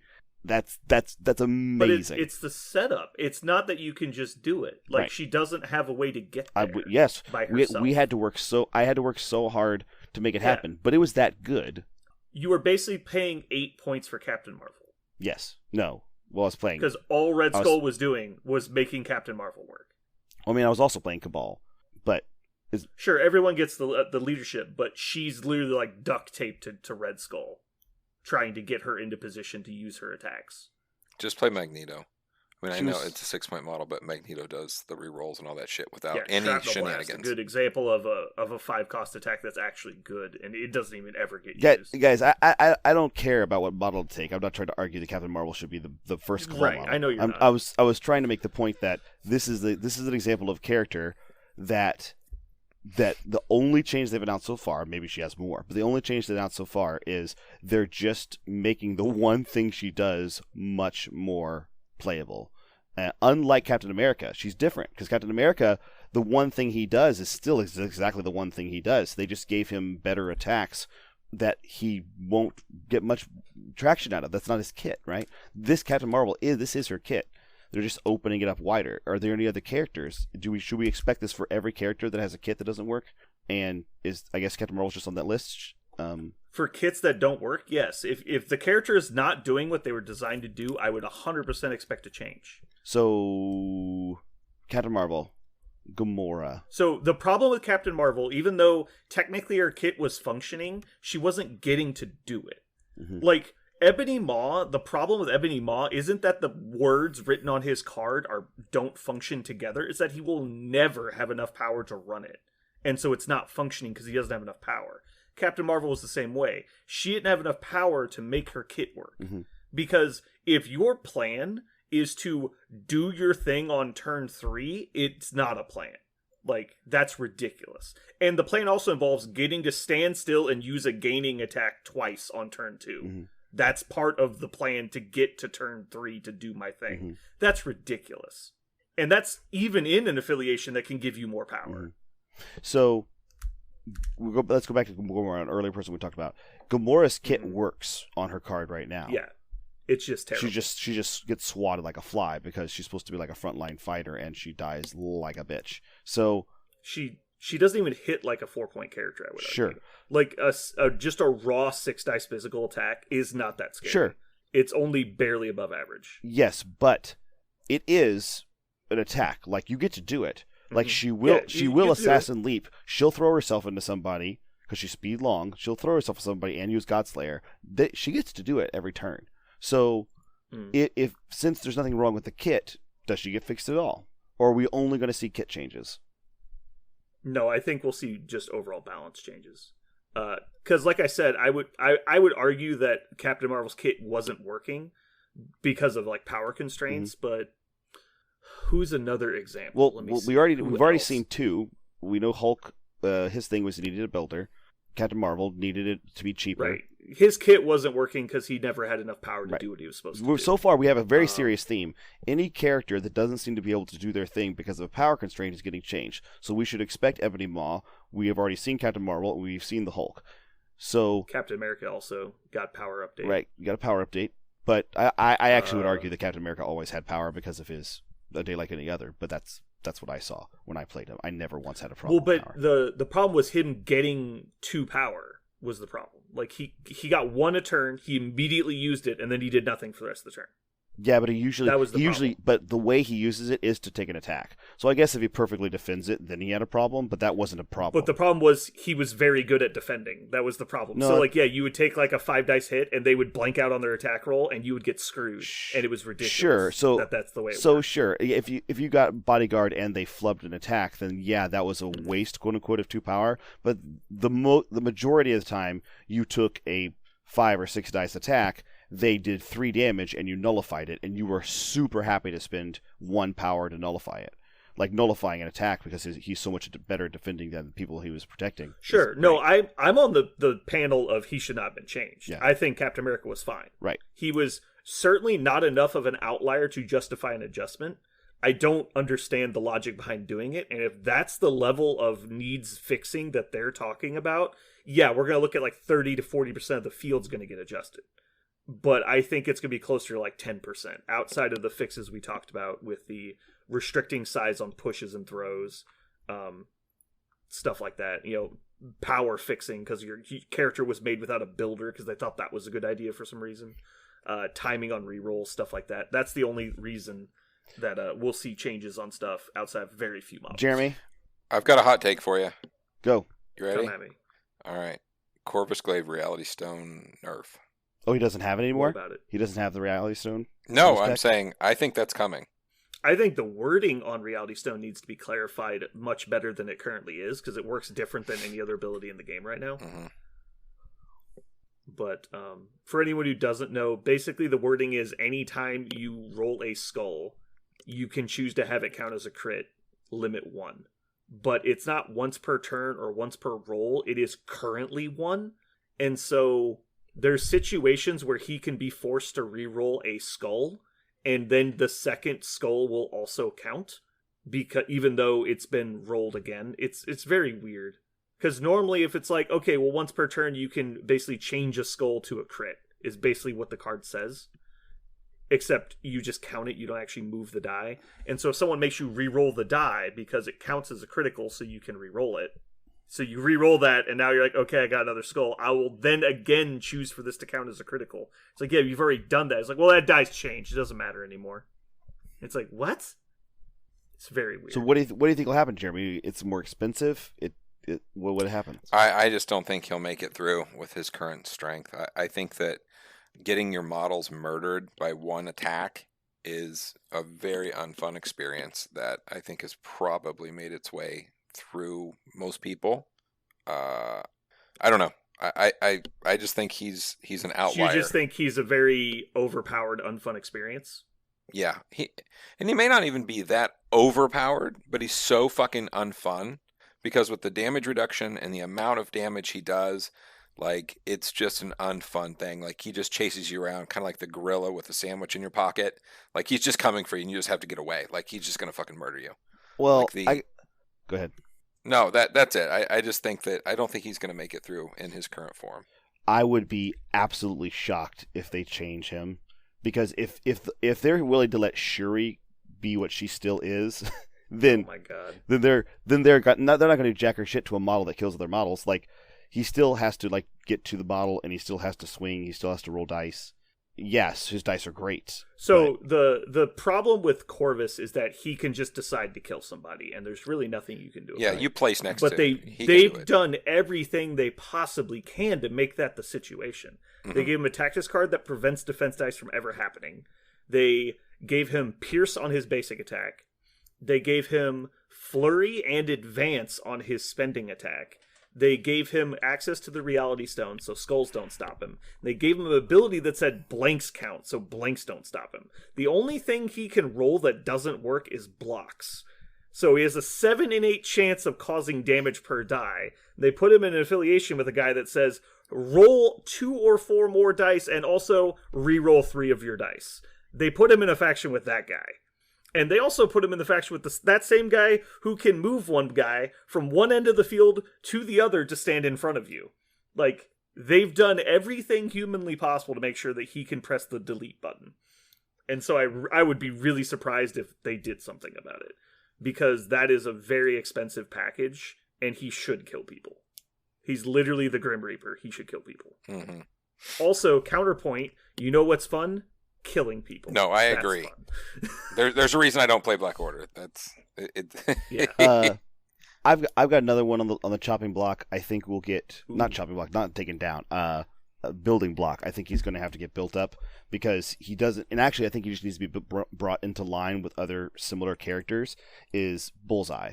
Like, Bullseye just Oof. seems like his That guy's real bad. like his kit is supposed to, That guy's real bad. his kit is supposed to be like I'm going to do a lot of, like, auto damage to you, and he can't do auto damage to doesn't you. work. And that doesn't work at Yeah. all. So this is an example of a character that his kit doesn't function.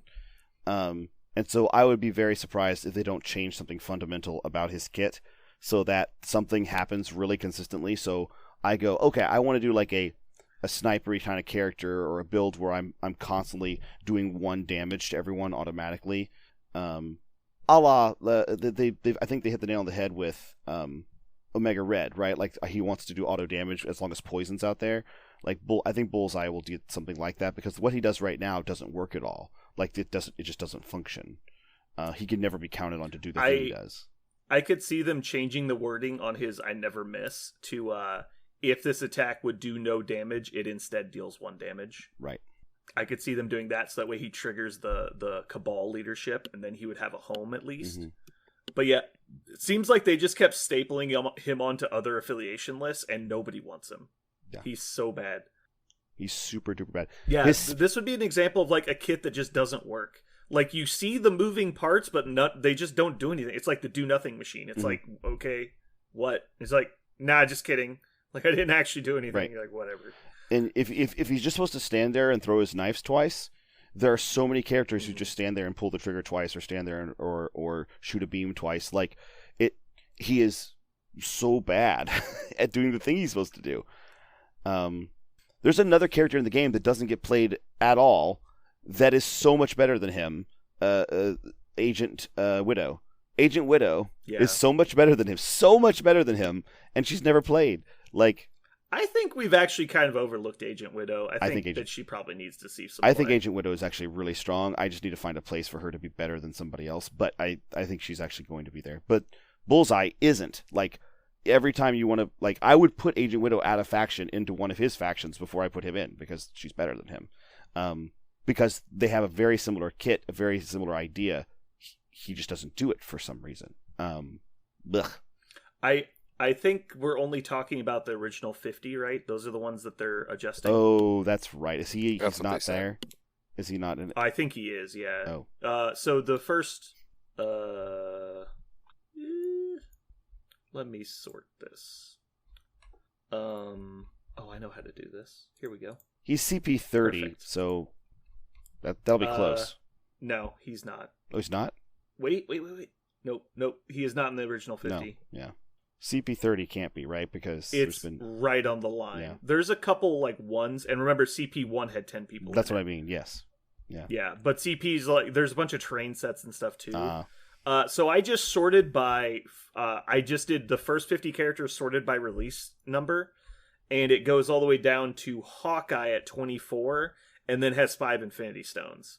And so there's what is that? 6 more characters that should be on this list, which would be 3 box sets. So I think he's just out.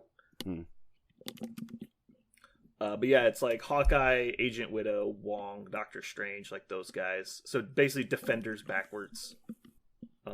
Hela would be a fun one because her kit just doesn't work. She doesn't get enough power, and like everything ignores her fucking resurrection, which is really stupid. Yeah. Like, if anyone's resurrection should work, it should be Hela. Yeah, they made her way too hard to pull off. And also, she is like such a badass, like in the movies, in the Marvel universe. And in this game, she just isn't. Like, she just is not a badass. Hela was like a victim of having 4 defense, and they just didn't realize how big of a not deal that is. Like, it does not matter. Like, 4 defense dice versus 3 defense dice doesn't fucking change anything. Unless you have something to back it up. And again, she's 10 hit points for 4-point character, just not enough. You need 11 or 12 at least. Yep. Like, the 11th hit point goes almost as far to defending her as the 4 defense across the board. Yep. Like, the number of times you will block an extra, like, damage because of 1 extra defense die per health bar is, like, 1. Like, you're going to stop 1 extra, not, like, 6 extra. It's ridiculous. All they'd have to really do to Hela is give her DR, man. Put damage reduction on her. She'd be pretty sweet then. Oof, for having 10? But that's not what I want them to do. Like, she would just be really hard to kill then. She still wouldn't do anything. I think they need to make her claim soul better. Like, make it 1 cost. Or make it her just attack that gains power, and also make it the everything attack. Like, she just gets the stuff. And then make her spender, like, really good. I think costing 1 would be okay, because you would still get to do it automatically because she generates 2. And you could still spend souls to up the damage. But anytime you don't use Claim Soul, you're basically getting to keep the extra power. Because Rate of Hell never happens. Like, when does she get 4 power?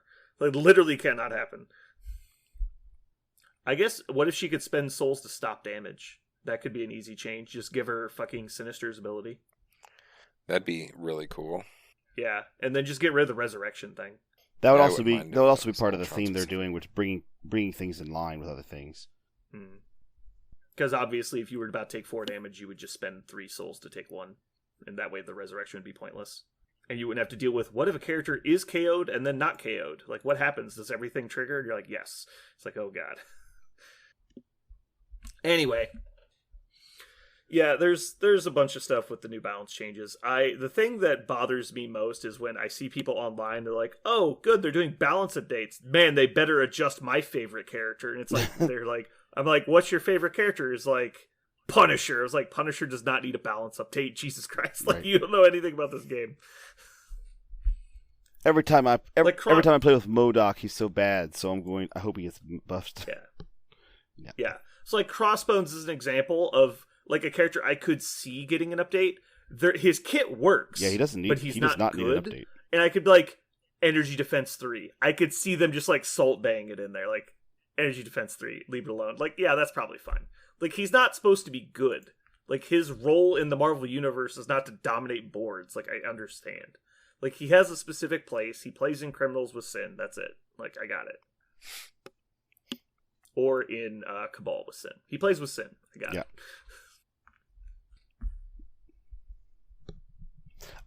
All right. Well, I think that's enough chatting about that. Hopefully people didn't think we were preaching too hard.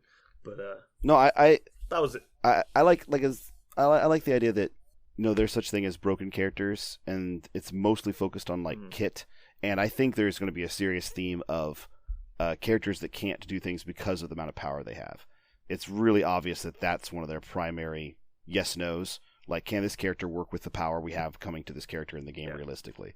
And for that reason, I think folks like Hela are also going to be on that list, most likely. I think we were pretty clear, but just for clarification, the difference between broken and bad is like, you get in your car in the morning to go to work, and you turn the key and it doesn't start. That's broken. You turn the key and it starts, but you can only go 45 miles an hour, and it burns a ton of gas and oil. That's bad. But it works. Mm-hmm. Like, you can get to work. You probably need to do something about it long term, but, like, you haven't missed work. So, it's working.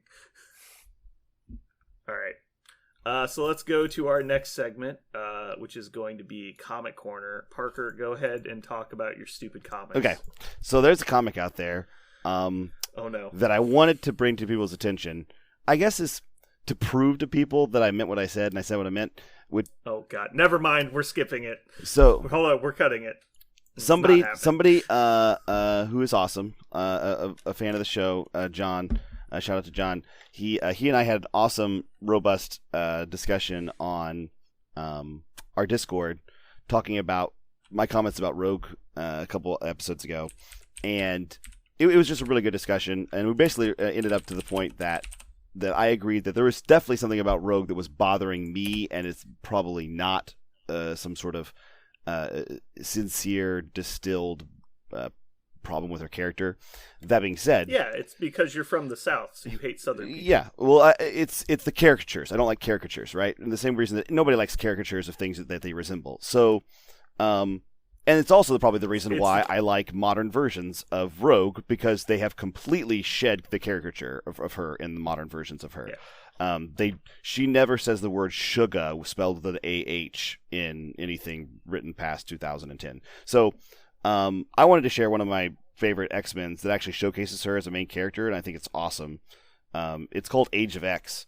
Age of X is a standalone X-Men adventure that takes place over a couple different comics, but you can buy the graphic novel to get the main gist of it. It's a really interesting story. Basically, without any knowledge of what's going on, you're just dropped in the middle of this story where it's modern day, but mutants have been persecuted just super hardcore. Professor Xavier, for some reason, was never around. Magneto was the one who was rescuing mutants. And this may sound a lot like Age of Apocalypse, but it's not, because Apocalypse is not the bad guy. It's definitely humans.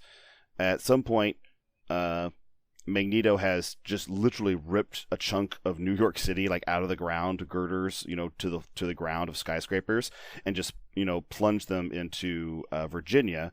And the telekinetic X-Men have erected this giant force wall around this small city that all the mutants are now inhabiting in the world. And basically, it's all the mutants stuck behind this force wall, fighting waves of humans that come periodically through the force wall. And so it's just a constant battle to the death, and they're trying to survive. Rogue is not named Rogue in this universe. Her Anne Marie is named Legacy, and her job is to, as mutants are dying, she's basically a living memorial. She goes up to the mutant and absorbs their psyche as they die, so that she can just basically be a memoriam for them. And also she's collecting their power and things, which stay with them for a little while, and so she can utilize them to help fight. But she's just trying to basically, keep the memory of all these mutants that are falling in battle fairly constantly as they just waves of humans at them. Of course, this sounds like too impossible. Like, how did this just happen in the middle of the Marvel Universe? What's going on, actually? Rogue is the first character who discovers this as she's using her powers to accumulate memories, and she's realizing something's amiss. And so Anne Marie gets caught up in the middle of this conspiracy to what is the actual Age of X? Why are they stuck in this situation? How does it resemble the reality that we all know, and why are they in this new reality? So you can read the story if you'd like to. One of Brandon's favorite characters turns out to be the cause of the problem, and if he wants later, I'll spoil it for him. But it's a really good story in which Anne Marie as Rogue is the main character, and she's awesome, but she's never a caricature of a Southern Belle. She's just an awesome X-Men. So if you'd like to see a cool standalone X-Men story that is a lot of fun to read, and it gives a cool take on a lot of the characters, a lot of them, you explore their backstories of who they are in this new universe. Cyclops is one of them, and in this universe, he's not the X-Men's leader. He has no leadership role whatsoever. Actually, when they were rounding up the mutants to kill them, he was there. Arcade is the runner of a detention and concentration camp, the human Arcade, and he loves killing mutants. And so he thought, what better way to kill mutants than to have a mutant kill all the mutants? And so he puts a visor on Cyclops that is remote controlled, and so they wheel Cyclops in front of other mutants, open the visor, and pulverize other mutants. So he's forced to watch himself murder mutants by the thousands over time, and Arcade just pushes a button all the time, and he thinks it's delightful. So Cyclops becomes a very, very, very dark character in this universe because he's a murder machine until he gets free, and then joins Magneto in behind the Force Wall. He's also a key character in this story. So if you'd like to, see how this plays out and what's actually causing this new reality the X-Men find themselves in, it's a fun read, and it's a cool take on the X-Men. Is Rogue still drawn hot though? No. She's extremely. I ain't reading it. She's extremely trash. She's extremely proportional. Now, Storm, for some reason, flies around because it's X-Men comic. It's an X-Men comic, so they got to have at least one character in a exact bikini, right? So Psylocke's in Perfect. a bikini most of the time. So so Storm literally is wearing just a string bikini, nothing else. A string bikini, period. She goes and fights giant militarized humans in huge war machines with exactly triangles on her boobs and her pussy. That's it. That's all. That's it. I'm back in. You lost me at not. It's important though that Parker needed to take a stand against the Southern Belle derogatoriness and not against anything else in this comic. To be fair, Storm is featured in maybe 3 panels of the entire thing. Like she's not even. I don't know if she has a line in the whole thing. No, she does. Oh, it's better when our females don't. She does. Yes, she does. It's better when she's just a visual object. Oh, by the way, she's in the cover art. She's right there with her big old. Oh, okay. We got her into the important bits. Yeah. She's got those sections with words though. We kept her out of those. Yeah. Jesus. So it is. It's an X-Men comic. They love their. It's an X-Men comic. I wish I could say like, wow, it's a really just it beats. It's the beating heart of the Marvel canon. It's not. It's X-Men, and so X-Men can be just a lot of soap opera mixed with some sci-fi. If you want a great X-Men, go read House of X, which I already talked about in an earlier a Comic Corner, because House of X is amazing sci-fi that happens to feature mutants. But so what was the name of this one again? This is called X-Men Age of X. Age of X. Cool. So we have House of X, Powers of X, Age of X. You got a lot of X's. Age of Apocalypse, X-Men, There's no X's in that X-Man, one. It's terrible. X-Man, Weapon X, X-Manners, Wolverine X. Generation X, probably something like Ecstasy that's probably out there. Exceptional comic book is going to be the name of the next one. You could say. All right, so that's going to wrap it up for us today. Thanks for sticking it out. Sorry you had to listen to Parker talk about dumb stuff again. I'm going to try and cut down on that next time. Wait, what was dumb stuff? A comic book that was written about the X-Men? Just everything you said. Oh. All of it. All right. Why do I come here with you guys on Wednesdays? Why do I do that? I still don't know. But you have to come here 233 more times before you can just come here as a normal person. This is your punishment. I kind of want to go back to... No, as I say, I kind of want to go back to episode 1 and see before I had demerits how I was treated, and it was the same. I don't think I ever get treated as a regular person. Disagree. Your use of regular person there, I think, is wrong. I think I've always been the what it would be the whipping boy, the desaturated one. Yeah. There's no way that's true. It's definitely wrong. Yeah. All right. So this has been Brandon and Dr. Mantis Toboggan, MD. This has been Jeremy. I have nothing more today. And you have just listened to Metal Rope.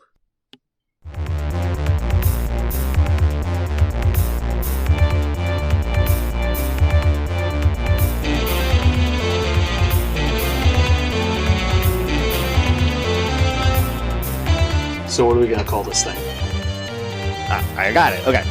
Incredible, new, fantastic, astonishing, mighty, original, uncanny, sensational podcast. I'm just going to put down infamous.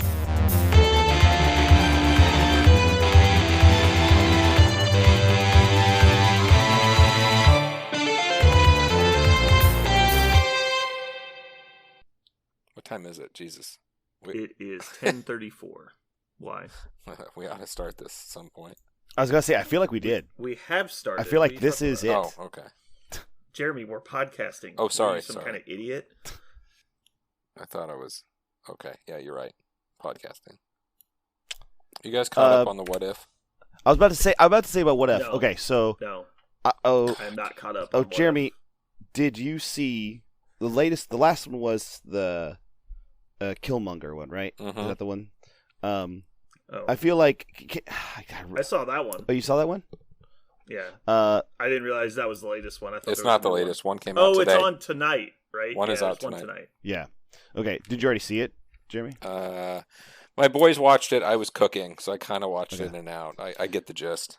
Okay, so the Killmonger, I haven't seen it, but the Killmonger one, did anybody else find that one just be kind of meh? I got done with that one, and I go, huh, okay. Yeah. All right. I actually really liked it for the beginning bits, and then I hated it. I hate this thing where there's obviously someone has plot armor, and they just refuse to act like it's just an unbelievable way of things playing out. So, kind of spoilers. I'm going to try and avoid the direct topics of the show. But if you guys want to hear about, or you want to watch it first, go watch it, then finish the podcast, because this will likely be after the credits. Anyway, I'm rereading the Harry Potter novels right now just because I'm bored. I want something to listen to when I'm doing other stuff. Uh-huh. And there's parts in the books where the writers do this really terrible thing where they put a bullshit annoying enemy in front of you that's just like nails on a chalkboard, but you can't get rid of them because reasons, and like it's never like well executed. Like for example, in the Harry Potter books, the stupid interim headmistress in like book 8 or 7 or 8. Umbridge. Umbridge, yeah.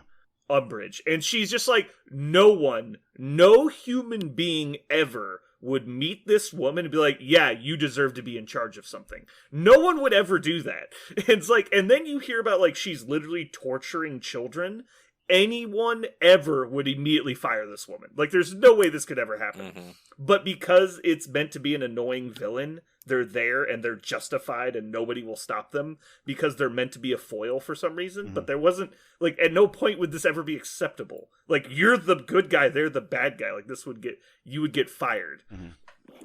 And so I felt a little bit like that in this episode where Killmonger comes back and Tony confronts him. And it's like, this would never happen. He's Tony Stark. He would just have him killed. He would just blow up the plane he was on, or like any number of things. Because he puts himself in a room with a known assassin. Like, that was his revenge kick. Like, he's supposed to be smart. Like, that would never happen. I was like, come on. It was so dumb. I was like, and so at that moment, I just checked out of the episode. I was like, okay, this is stupid. So, Like, yeah, that episode, one of the problems too with that episode is it comes after two of the best Marvel things I've seen in like the last 5 years. Like, those two, the zombies one and the Doctor Strange one, I still watch the Doctor Strange one like every third day or so just as a background thing because it's It's a good so one. fucking awesome. it's so Wow. good. It's such a great, like, Oh, so good. like consolidation of his story. hmm Also, I was thinking about something the other day. Why is his name Doctor Strange? That's so ridiculous. It makes no sense. What? As opposed to what? Like, He's a why doctor. is his superhero name Doctor Strange? It's literally his name. Well, he didn't. But he gave up being a doctor to become a wizard. So why is his title Doctor Strange? So that's his name. I get that is his name. That's his name. It just makes no sense. At no point was he like, yeah, but What? my defining characteristic is I'm a doctor. So if like, you- even when he was a doctor, he like didn't view himself as like a healer. He viewed himself as more of like a big shot success story, like, or like a some kind of like awesome maverick. He didn't really view himself as like a doctor primarily. Yeah, but doctor simply means that you have a doctorate, which means you're very educated in certain things. So, as a wizard and all the things he did, listen, I call bullshit on that one. Who gives a fuck? I No don't- way. it's tight. There's no justification for why he chooses the name Doctor Strange. And why does Wong call him Doctor Strange? He's never known him to be a doctor. He's been a wizard the earned entire it, fucking sir. time he's known him. It's because he earned it, Like- sir. He would call him like Master Strange or like Sorcerer Strange or something else. He calls Doctor him Like, Strange. I know in the movies. Wong- Well, in the movies he calls him Steven, right? Yeah, I believe so. Yeah, In yeah. the movies he calls him Steven. Yeah, but I mean, I guess the movies are technically canon, but they're not exactly like precedent. Oh, well, I mean, They also never call her Scarlet Witch, even though that was her name long before like any of this shit happened. But that's Well- like her title. Like, she is the Scarlet Witch. Right, but I mean, she in the comics she was the Scarlet Witch for so long before any of this storyline stuff happened, and so it's just that the movies never brought it up, and then they used. so it as are a you plot just point. asking why Doctor Strange would continue to refer to himself in the same honorific he would use during his job? No, just that like I'm going to go around and be a universe defending wizard. By the way, like my name is like CPA Johnson. Like that doesn't make any sense. Doctor Strange, PhD. I earned it. I Dr. assure Strange, you. PhD, Harvard. Like what the fuck? Like it makes no sense. Okay, well, let's. That's no smart. no one he ever interacts with would know what the fuck that means. Okay. So first, in the Marvel universe, like every character has different reasons to name themselves, and some of them don't. Mhm. So like Thor Right. is just his name. Why would he ever change his name? Thor It's owns fucking it, Thor, yeah. right? Like Prince of Thanos Asgard. doesn't change his name. It's Thanos. Gamora, so on and so forth. Star-Lord changes I get it that. because he's haughty as shit, and he wants to be called the Star-Lord, right? Because that's because he wants everybody. But that makes sense to me. The motivation behind it is clear and it makes sense. Okay, so you're just saying Doctor Strange in particular, he's the one where you have a Yes. hard time because you go, As a learned doctor, he decided that his superhero name needed to be Doctor Strange, which is legal name. well, That okay, makes well, no I will say, sense. since I have read a bunch of comic books in which he calls himself the Doctor, he refers to himself in the Doctor in very much the same way that like Doctor Who does, right? Like Yeah. he's he goes and fixes problems, he helps people, he's a humanitarian, right? Why does he do it? He's just because people deserve it, you know, the Hippocratic Oath. Like he sees himself like as a magical Hippocratic Oath. Okay. Do no harm, right? So he actually views himself as like a healer protector role. Yes, in the comics, at least the ones I've read, that's how he sees himself. And so, like when, for example, like in Greenwich Village, where the Sanctum Sanctorum is, people will show up at his door and they'll knock on it and they say, "I was told to come see the doctor." He's like, "Okay, I make it," and he's like, "Yep, I make house calls." Like he refers to himself to the public as the doctor, even though they don't entirely know what he is, because Doctor Strange doesn't have a huge public presence. Like he's not like Spider-Man. There are no toys of him, right? In the Marvel universe, he's not supposed to. He doesn't really have a big public presence. But people know of him in magical circles. When they have magical maladies, he'll get referred to the doctor. So at least in the comic books I've seen, he really is like a doctor. He sees himself as doing the same job he used to do. Now that's in the comic series that I've read them, and I like that. I think they actually in that comic they gave him a reason to be called Doctor Strange. There's also the old school comics back when he had the big red and blue uniform, when he was just woo, and it made no sense. Why call him Doctor Strange? Because it was a cool take on his name. They named him Doctor Strange after they decided he should be a doctor and his last name is Strange. Right. They just did it. Like no fucking reason. That's where I was coming right. from. Well, the same. I mean, and go ahead. In the novel I've read that he was in, they do bring up the doctor aspect a lot, and it is a plot point that comes back. Mm-hmm. But at no point does he ever like introduce himself as Doctor Strange. And so, like, as the title of the comic, I understand it being called Doctor Strange, but it makes no sense to me why the character would have named himself Doctor Strange and put that forth as his moniker. Well, it's interesting you put that. I don't. In the comics that I've read, he calls himself Steven. And when people say, like, "Who are you?" Right, he seems much more, like, straightforward, down to earth when he's in scenes with people. Right. But yet he's referred to as Doctor Strange by everyone that isn't, like, a very close friend. Right. Which is, like, where is that information getting out? That doesn't make sense. Oh, like, why? Yeah, like they don't, why would somebody call him the Sorcerer Supreme. They call him Doctor Strange. I see. It's like, why would Doctor Doom call him Doctor Strange? Right? Like, why would he do that? Right. I see your point. Yeah. Glad we solved that. You think you can? Hey, I think don't it's judge solved. me. You got it. As we're in the reverse, Doctor Doom, I know exactly why he's called Doctor Doom and why everyone calls him Doctor Doom. Yeah. It makes sense. I think it's also interesting that and it probably points to the fact that in the original Doctor Strange lore, they didn't go into detail about why he was. They just made an assumption because he was a doctor and his last name is Strange. But like unlike in Spider-Man, like Spider-Man got his name from a wrestling moniker while he was a wrestler for a moment, and he was full of himself trying to make money right after he got his spider powers. So he was named Spider-Man by the wrestling announcer because he didn't have a good name, right? So like, is that actually canon, or I thought that was just in the first movie? No, I didn't realize that was canon. That's canon. Yeah, they didn't. Oh my god. Yeah, that's canon. They actually he didn't name himself Spider-Man so much as he showed up, was jumping around, and he said, "I'm like," and he said, "I'm like a spider," and they go, "All right, Spider-Man, whatever the hell." Like it was just like Bonesaw is ready, just like the name. Give him a name, because he's a guy. R.I.P. Randy Savage. So that's why that one Spider-Man has the name for that reason. I was trying to think of some of the other like good reasons why, like canon reasons why there was a name. Black Panther has his name because of their Panther God. Yeah, well, like Captain America, Captain Marvel all make sense. They have military backgrounds right. and they're involved with the Defense Force and stuff. Right. Also, the X-Men all have code names. Those were all chosen by Professor X based on their powers. Like all that stuff has a reason. The Iron Fist is literally the Iron Fist. It's a recurring generational power. That's why he's the Iron Fist. Like there's no, sure. There's like they all make sense. Like Luke Cage naming himself Power Man makes sense. Yeah. Even if it maybe someone else called him Power Man, but then he just started being referred to as Luke Cage. Yeah.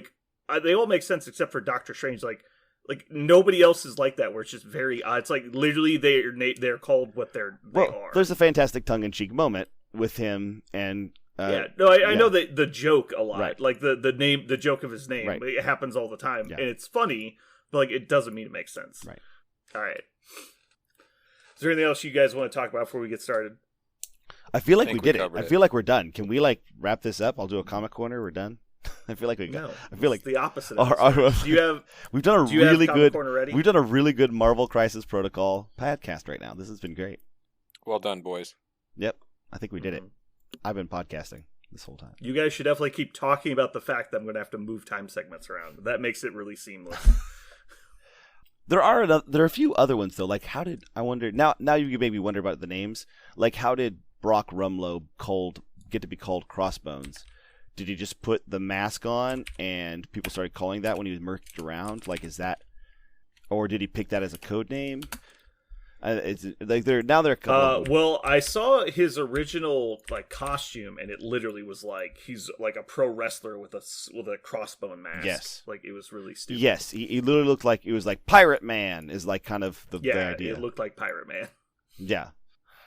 I don't know what the backstory of that Is it was. considered like douchey in the hero line if you give yourself your own name? Like, is that like, I'm badassery guy, and they're like, you're an idiot.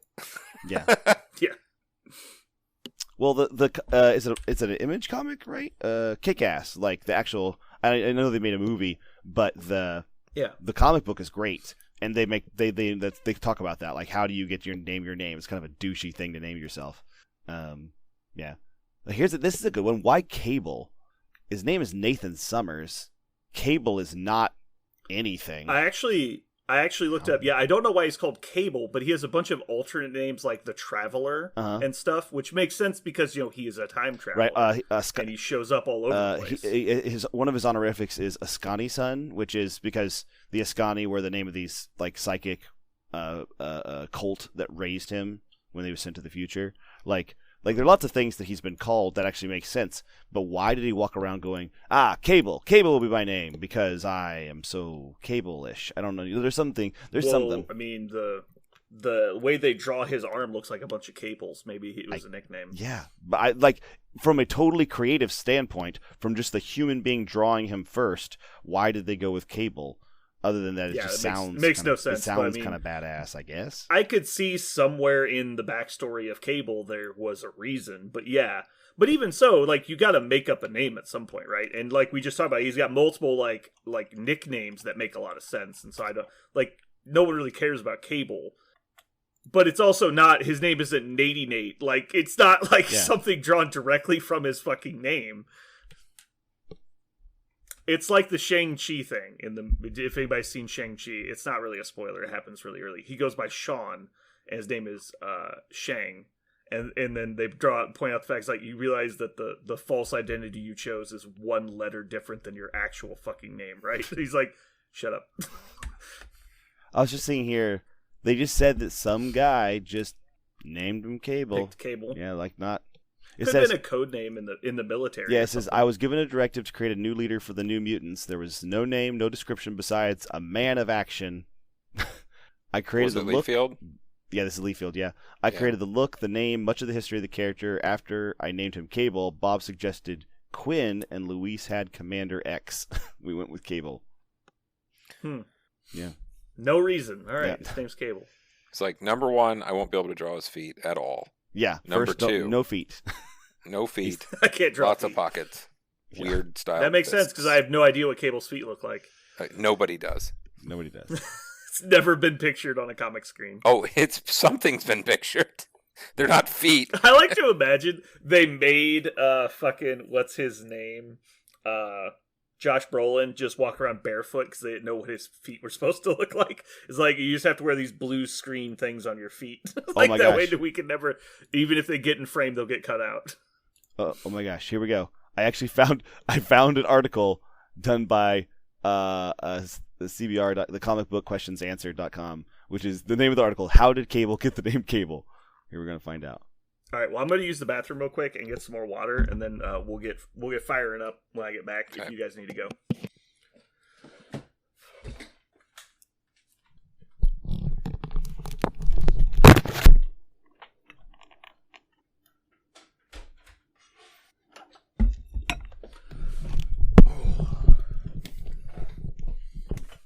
I was first. You saw it.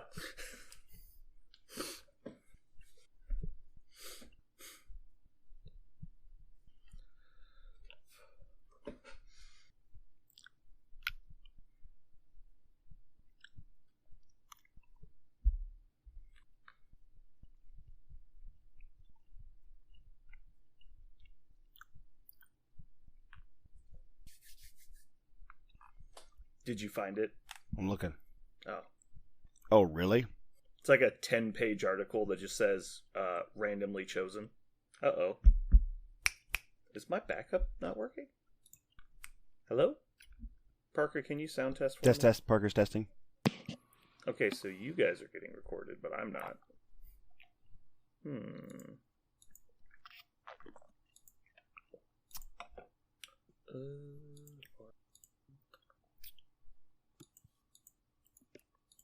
Hello? Test?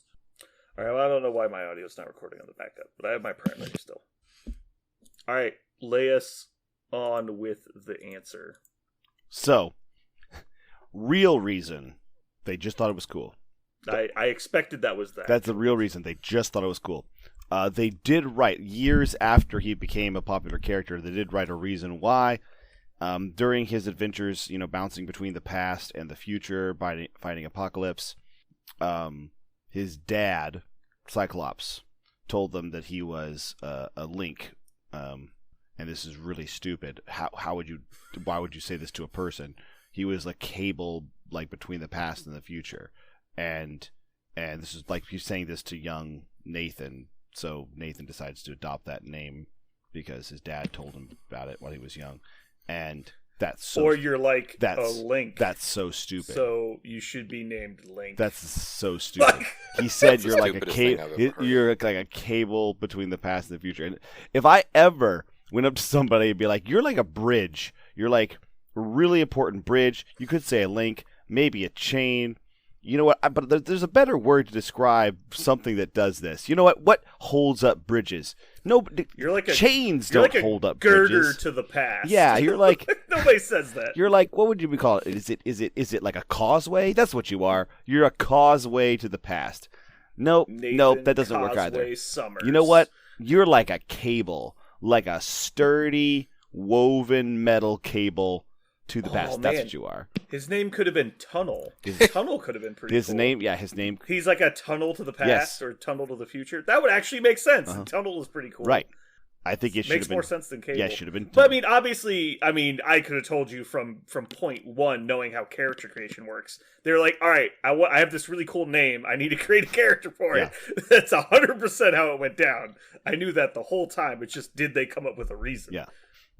All they do is like, yeah, he had an old war buddy that nicknamed him Cable because something. Yeah. Like that would have been all they needed to say, and it would have been fine. He loves television, not regular television. He loves cable TV. Yeah. Daredevil didn't name himself. He adopted the red costume and the horns because of his dad.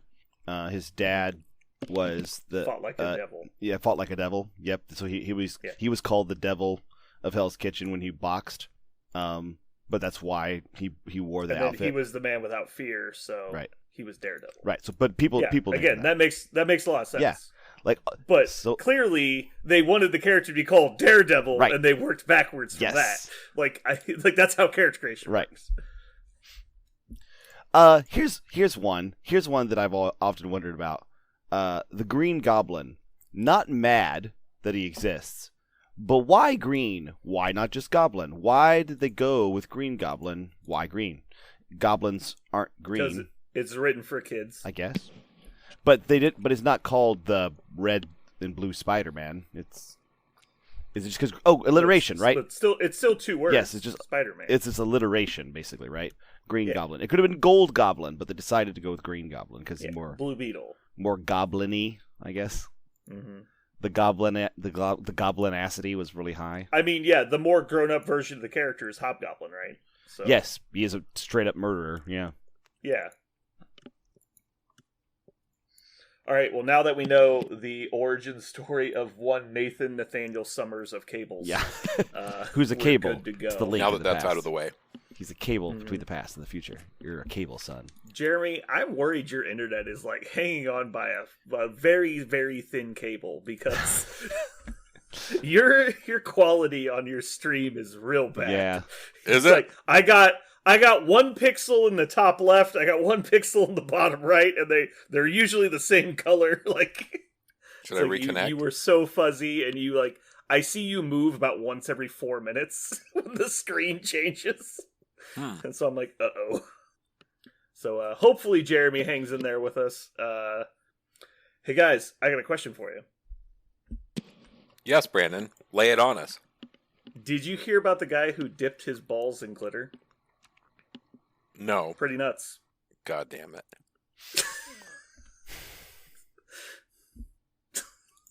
I'm so mad. I got you. Parker, you ready to start? I'm so ready. But are you pumped? So we are rating things. That was the only thing I was going to ask, so I could know where to start. Pull things. Oh, that's probably a good question. We can rate defenders, but then Jeremy said he didn't want to rate stuff because they're going to change every card. Every model's getting a balance update. That's right. So. That's how we ended up. They could on that change some of original them. And we started talking about balance updates. I figure we just finished talking about balance updates. You know what I mean? bit. No, what would we? You know how we just talked for like an hour about balance updates? Oh, okay, just have some more information. Just do that more. More and then ideas. Sprinkle in some other stuff. I got it. You with me? I'm totally with you. Are you picking up what I'm putting down? I'm slicing that cheese. Would you say that you're connected to what I just described and yourself by some form of device that could be called a cable? Mm-hmm. Or tunnel. Okay. I was going to say a rope, but I do like... I think cable Like- is better. A tightly wound steel rope. Like a rod, but like a rope. Yeah. Okay. Made of metal. That's like a flexible rod. Mhm. Made of many smaller, tinier rods that are flexible and still made of steel. But not like string. Yeah. Okay. Cable like... Okay. Okay. Yeah. I'm in. I like that. Not bolted or chained, but cabled. All right, I think we're ready to go. I think we've beaten it to death, drove over it, backed up, set it on fire, and said cable again. It's only funny to us at this point, I'm sure. Disagree. Brown beer. Cable. Cable. Got it in one more time. Yeah, they did. Drink. Yeah, so the whole like anti-Southern Belle thing, I like to refer to as the Ricky Bobby paradox. Yeah. You see, NASCAR fans hate Talladega Nights, but not NASCAR fans love Talladega Nights because it's exactly what NASCAR fans look like, and they refuse to admit it about themselves. So Parker, being from Louisiana or wherever he's from, somewhere down south, You got it right. hates everyone from Louisiana because that's just how it works. Oh my gosh, have you guys seen this Hit Monkey thing? Hit Monkey. Hit Monkey? Yeah, it's a new Marvel No. thing apparently going on Hulu, which I don't understand how it's going on Hulu. Hit Monkey. Hit Monkey. Hold on, I have Hulu. Marvel's. Let me Hit use Monkey. my powers of Hulu. Before we get invested in that, can we like wrap this up? Like it's Nope. super late. No, That's Hold on, wait, true. wait, I wait. actually have to do things. I can watch Trigon. I have to do things. on I have to do things Hulu. before 1:00 in the morning. That's correct. I actually. Hold on, I want to look up Hit Monkey real quick. I just want to see it. Is it 2 words? Oh, Marvel's Hit Monkey. It's got the Marvel logo. Yep. After a high-profile political assassination goes sideways, an injured hitman hides out amongst a tribe of snow monkeys. Yep. Oh my god. Yeah. This is where it's. This is. In the mountains of Japan, adult animation TV series 2021. There's no picture. It's just a red. No. logo There's a banner. trailer now. There's a trailer. Okay. There's 100% a trailer. Oof. That looks. Oh, so this because it's Marvel. So it's on Hulu because it's rated R. Ah. It can't be on Disney Plus. Because they only have the PG-13 and lower stuff on There Disney you Plus go. in America. Okay. All right. So let's go ahead and wrap it up.